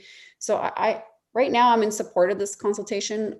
I would like to see it kind of conducted a little bit earlier than the first half of 2022, and kind of capture a little bit of what we're going through right now, and kind of commingling that with our recovering to see how we can improve our services moving forward. 'Cause I really feel like we're probably going to have some sort of migrated version of normal, of having these events that are going to be somewhat combined effort of in-person and virtual. I think that that'll probably end up continuing. That would be my comment. Is that, Ms. Bennett, would that be something that would be possible to do in the later half of 2021 and capture 2022 as well, like kind of encapsulate both of that time frame? Ms. Bennett? Through you, your worship, to the councillor, yes, that is absolutely possible. The intent behind recommending the first half of 2022 was really to I guess not skip over the pandemic, but really give the community in the region and the world time to recover and to get those services and programs back to normal. To your point, though, that we're not really going to be seeing the exact same type of normal, that is absolutely the case. And so the timing really is at council's discretion. I usually advise against doing it in pothole season, just because the feedback is generally a little bit more negative than what you might be looking for. What season? Sorry, I didn't hear that. What season? Pothole season. Pothole season. Winter. After winter. After winter, when the potholes are bad. Oh, are bad. I'm sorry. Right. But certainly any time at council's discretion is certainly possible. If council is interested in understanding a bit the impact of COVID on residents and how they have perceived the town's actions and response to that, that is certainly something, if we did it at the end of 2021, that we could incorporate. And that would be, and I know that other municipalities are trying to capture that as well. So there would certainly be some comparability that we would be able to incorporate. Councillor. Great, that's good to know. Thank you. Thank you, Councillor Gardner. Thank you. I would like to go ahead as planned and use consultant and have their questions. And then I would like to do what Councillor Thompson has suggested. Take those questions and take them out to the rec facilities and the farmers market, etc. My experience with the town park concerts anyway, is that, and when we did the OP consultation in the town park, kind of had to drag people in to answer those questions. So I would like to have both options. The 2021, as long as it's not at Christmas time, consultant survey, and then do what Councillor Thompson has suggested with questions that are, really appropriate. Although I'm sure we could use questions from other municipalities, but you have to be careful how you ask the questions. So that's why I just want to go with the consultant at the moment.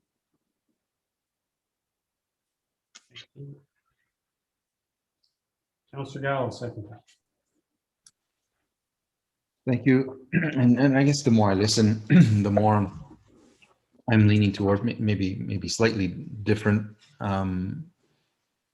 maybe not pothole season, but late summer, fall 2021, so that we can actually capture, how did we do during an emergency? You're never going to get that unless you do it during an emergency. I mean, you may, hopefully things will be much better next Christmas, and people might want to just forget everything and not even want to contribute to how did we do. They don't care anymore. They just want to get over it. I'm pretty stubborn, and I don't want to see a new normal. They don't. But I would be interested in capturing that data during an emergency. How often do you get that opportunity? And obviously the questions need to be geared towards that, with some other questions that be normal under normal circumstances. And I think once we get those results, we shouldn't look at it as a survey done under normal circumstances. We have to treat it that way if we want to do it that early, because it wouldn't be, but it would be a great benchmark to see how did we do and what could we learn from that. So I mean, I'm happy to continue along this path and get the additional information, and then make a final decision at council at the end of the month. Thank you, Councillor. Councillor Humfryes, you have your hand up for a second? No? Okay, sorry, we're still up there? Okay, thank you. Any other comments or questions? Call the vote. All those in favor? Oh, no. Opposed? That carries. Okay. Moving right along. Let's see here. We are coming up to, sorry, my agenda got thrown out of order. We have no notice of motion, regional report, no, new business. Go around the room. Councillor Humfryes, new business? No, Mr. Mayor, thank you. Thank you. Councillor Thompson, new business? No. Councillor Gallo, new business? Councillor Gillan, new business? No, I lost. I don't know where my note went. Next time. Thank you. Councillor Gardner, new business? Thank you, Mr. Mayor. I tried to speak with you last week. It was, I believe, Wednesday, but we didn't connect. Around 3:30 in the morning, there was a huge and very, well, I thought it was a terrible noise coming from south of the railway tracks. And Sorry, I'm going to try. You tried to contact me at 3:30 in the morning? no, the Okay. next day. So I think it was the council night. I did manage to speak to Mr. Downey the next day. And it's obviously something to do with the region's work. And I think that it's completely inappropriate for the region to be doing work at that time of the morning. And it really was not a small noise. It was, I can't describe it, but it was terrible.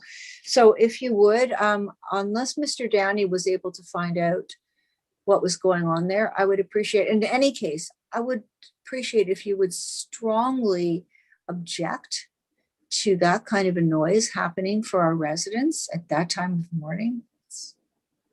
Thank you. Absolutely.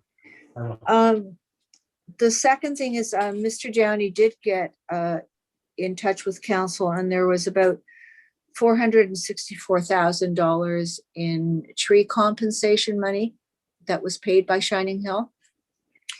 I went back and looked at what Mr. Given had said in that public planning meeting.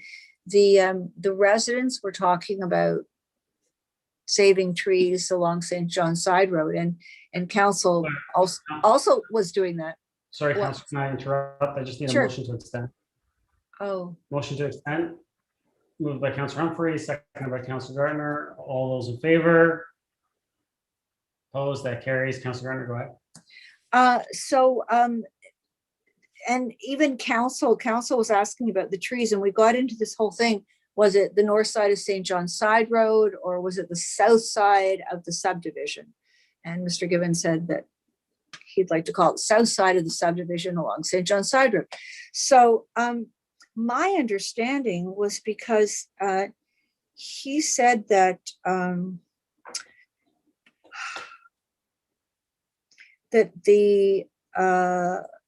he said that there was going to be protection of the trees along St. John's Side Road, and they were going to be protected by a 6-meter buffer. So through you to Mr. Downey, my understanding, and I think the understanding of council and the residents, was that there was going to be a protected line of trees in the south side of that subdivision. I don't think that happened. Can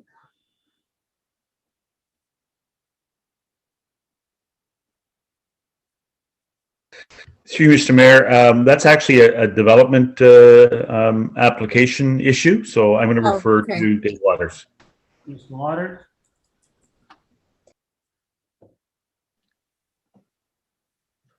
Through you, Mr. Mayor. Is the council referring to the trees are within the St. John's right-of-way or outside of the right-of-way? He said that there was going to be the road allowance for the expansion, and then there was going to be a 6-meter protected area for the trees on the north side of St. John's Side Road, or the south side of his subdivision. So maybe I made an incorrect assumption, then all of us did, that there was going to be a line of trees that was going to be protected at that south part of the subdivision, or if you could look into it, because if that is what was supposed to happen, it didn't. Thank you. Yes, thank you. I'll look into that for you. Through you, Mr. Thank Mayor, you very I'll much. look into that. I would appreciate that. Thank you.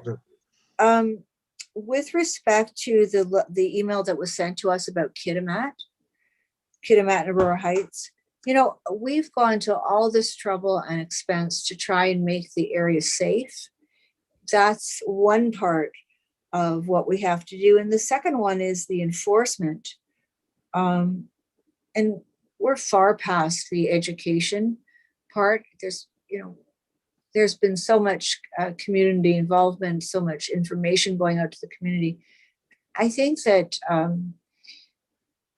I'm not going to say that I agree with everything in that email, but I certainly agree with, we've got to enforce the, when there are traffic violations with respect to parking, we have to enforce them. This is a safety issue, and we turned ourselves inside and out trying to figure this out at council and various meetings. So I don't think there can be any leeway from our bylaw office to educate or just ask people to move their cars or to ignore it. We've got to come down hard on this. We spend a lot of money on the sidewalk, and it's not going to be safe unless we also enforce the parking violations or our parking rules. Thank you. Thank you. Okay. I think that's everything under new business, Mr. Mayor. Okay, thank you. Councillor Kim, new business? No? Okay, before I go back around PSAs, I just have a few, I'll just give everyone vaccination updates, up-to-date numbers, 205,869 total number of vaccines have been administered in all of York Region.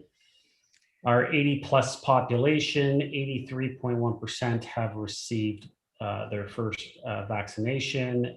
75 to 79 age group, 77.7%. 70 to 74, 64.8%.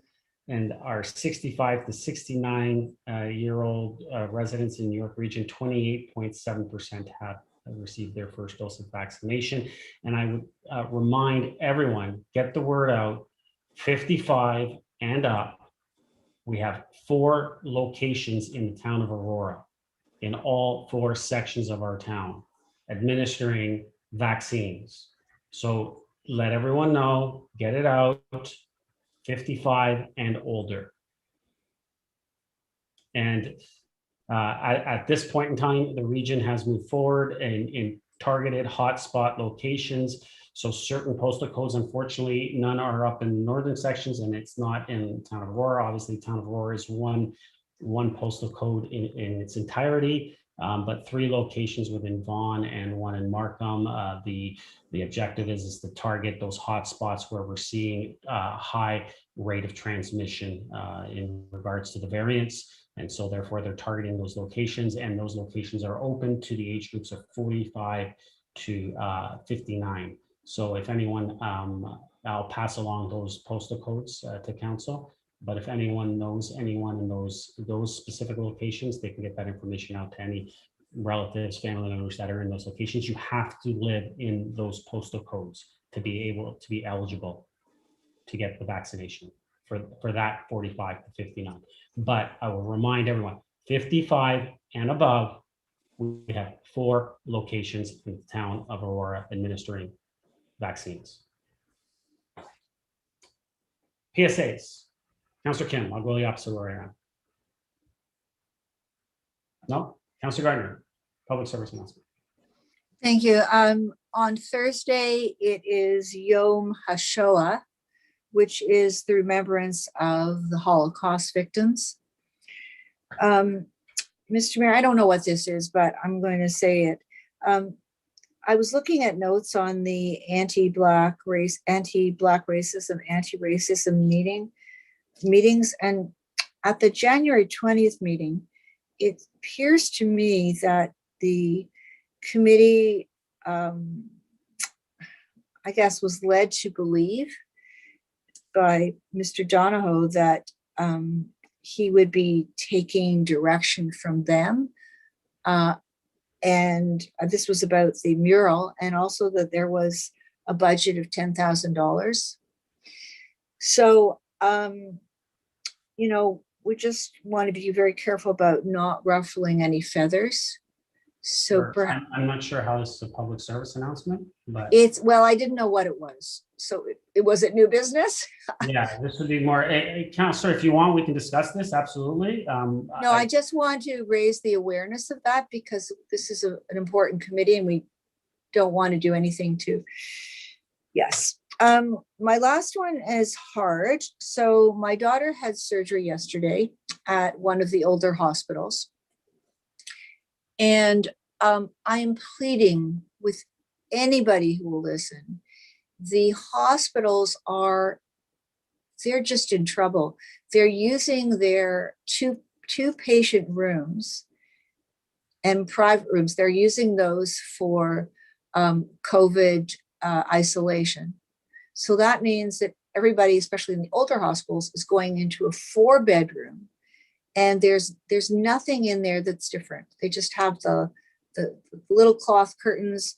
There's no plexiglass. There's nothing. So you've got, and this is because of necessity. They don't have the room.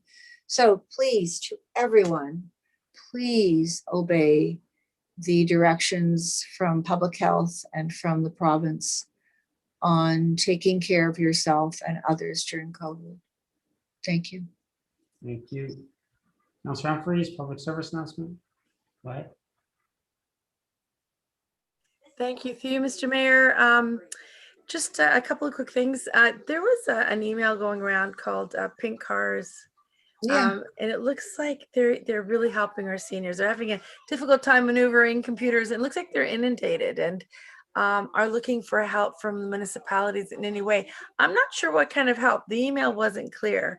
So it looks like it's a great initiative for seniors to get rides to get their vaccines or help them get bookings and so on. And the first day they went online, they had over 2,000 people. So again, it's lots of seniors don't have access to technology or ease of use. So would it be all right, Mr. Mayor, if I were to send it to maybe our communications department or our Aurora Cares help to see if we can help them at all some way? We have a meeting, I believe, this Friday. So maybe I'll just send that off to maybe to Betty to disperse and see if there's something we can do to help because powerful group, right? Absolutely, Councillor. I'll just bring it up at the Aurora. Okay. Cool. And okay. Perfect.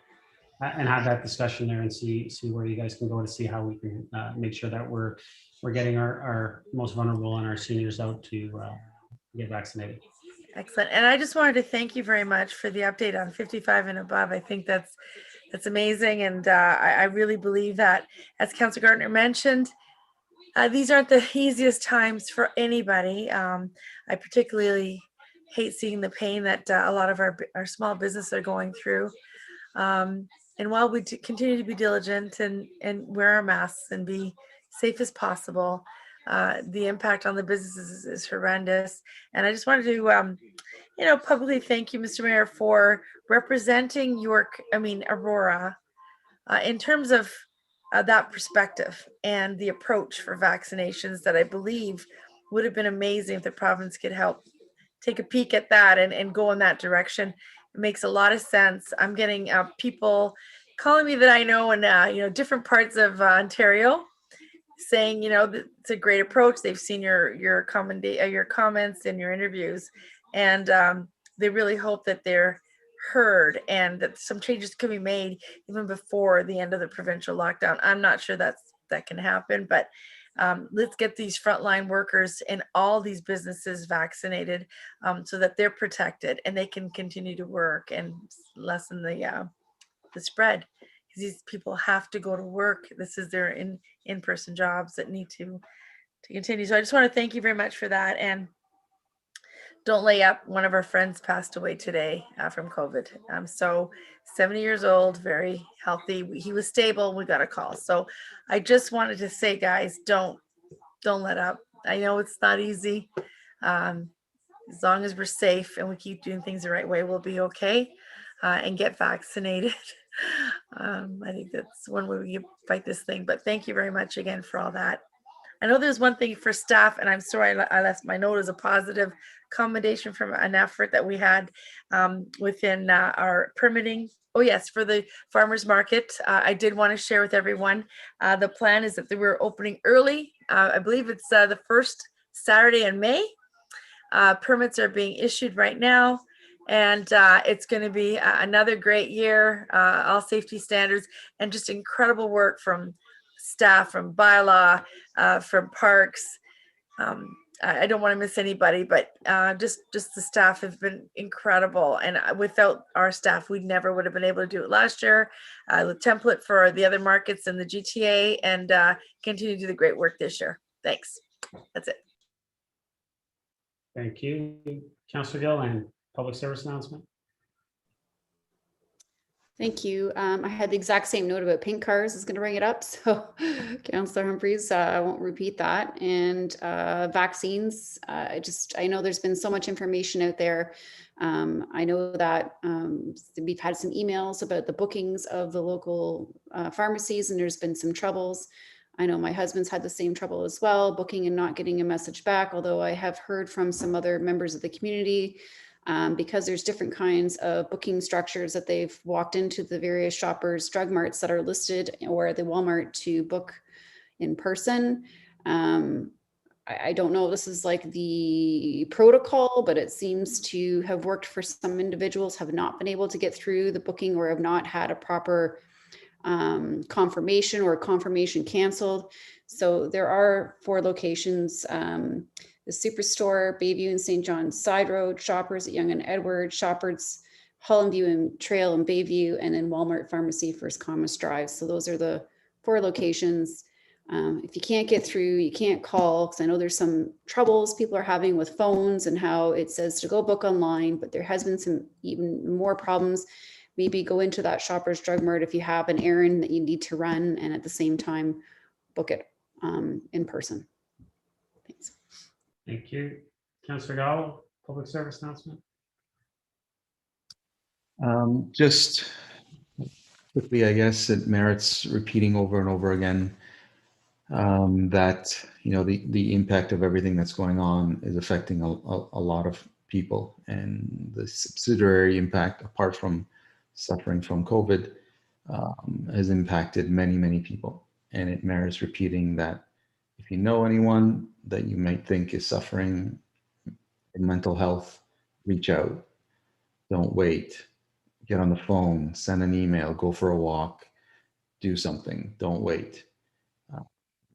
If you yourself are in that situation, dig deep and try to find someone to speak to. The impact of this is horrific. And I speak from personal experience. So don't hesitate to reach out. And it's significant. And we can't sit back and watch. Thank you, Councillor. Councillor Thompson, public service announcement. And so I have just a few. As of April 3rd, all town indoor recreation facilities are closed to the public for 4 weeks as a result of the province-wide emergency break. Parks and some amenities will be open to the public as long as physical distancing can be maintained. Though Club Aurora Fitness Center at the Aurora Family Leisure Complex is closed, virtual group fitness classes will continue to run as scheduled. Both the community cleanup on April 24th and 25th, along with the Aurora Art Show and Sale on May 1st and 2nd, have been postponed for a later date. They have not been canceled, they have been postponed.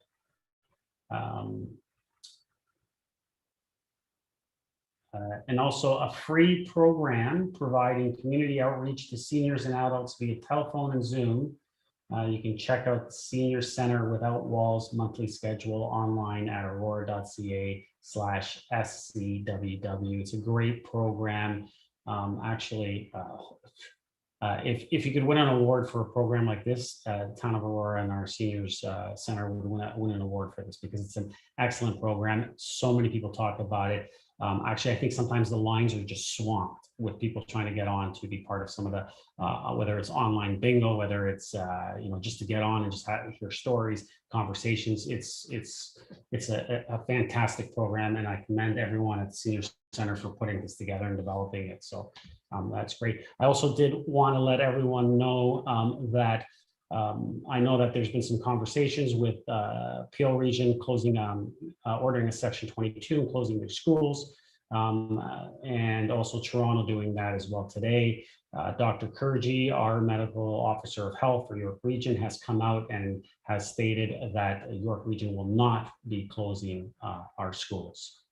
We will finish off the week, and then where schools will be moving into their, in essence, their March break, but it's an April break.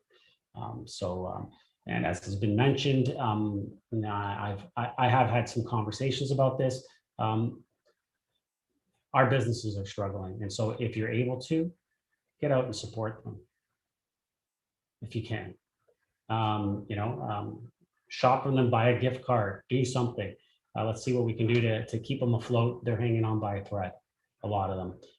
This is not, I've stated it before, this is not a shutdown.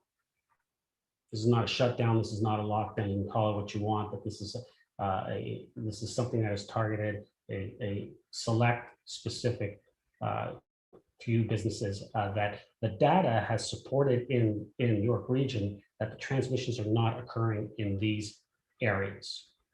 And so, I'm all for keeping everyone safe, and same with York Region. We talk about it all the time. Dr. Kurji did not agree with this shutdown.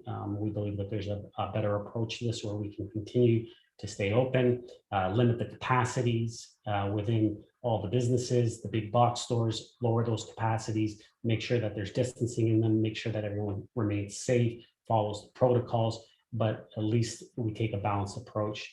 The premier is in a tough position. He's having to make tough decisions, and this is the decision that they've moved forward with. We're hoping we don't hear of a stay-at-home order come tomorrow. And I can tell you through my colleagues, we've had our meetings. All the mayors are advocating for an approach where all essential workers are prioritized immediately. We can't wait till May, June. As was mentioned, we need the supply. We need the federal government to get us the supply, and we need the provincial government to allocate those supplies to the regions that are basically the hotspots. And so we need that to happen immediately. They get it to us. We can get it into the arms. We have the infrastructure. Everything is, as I mentioned, there are 4 locations in the town of Aurora. The pharmacies, there's over 700 locations right across the province, which is going to ramp up to 1,500 locations right across the province. We can get them in the arms. We need the supply. Get it to us. We'll get this done. We can move forward, and we can all enjoy a summer that we're all looking forward to having, that will be back to somewhat of a normal perspective. So that being said, I hope everyone stays safe. Remember, continue to follow those protocols, wash your hands, maintain physical distancing, and wear your mask. Council, with that, I will call for a motion to adjourn. Councillor Gardner, Councillor Humfryes, all those in favor? Opposed? That carries. Stay safe, everyone. See you next week. Thank you. Good night, everyone.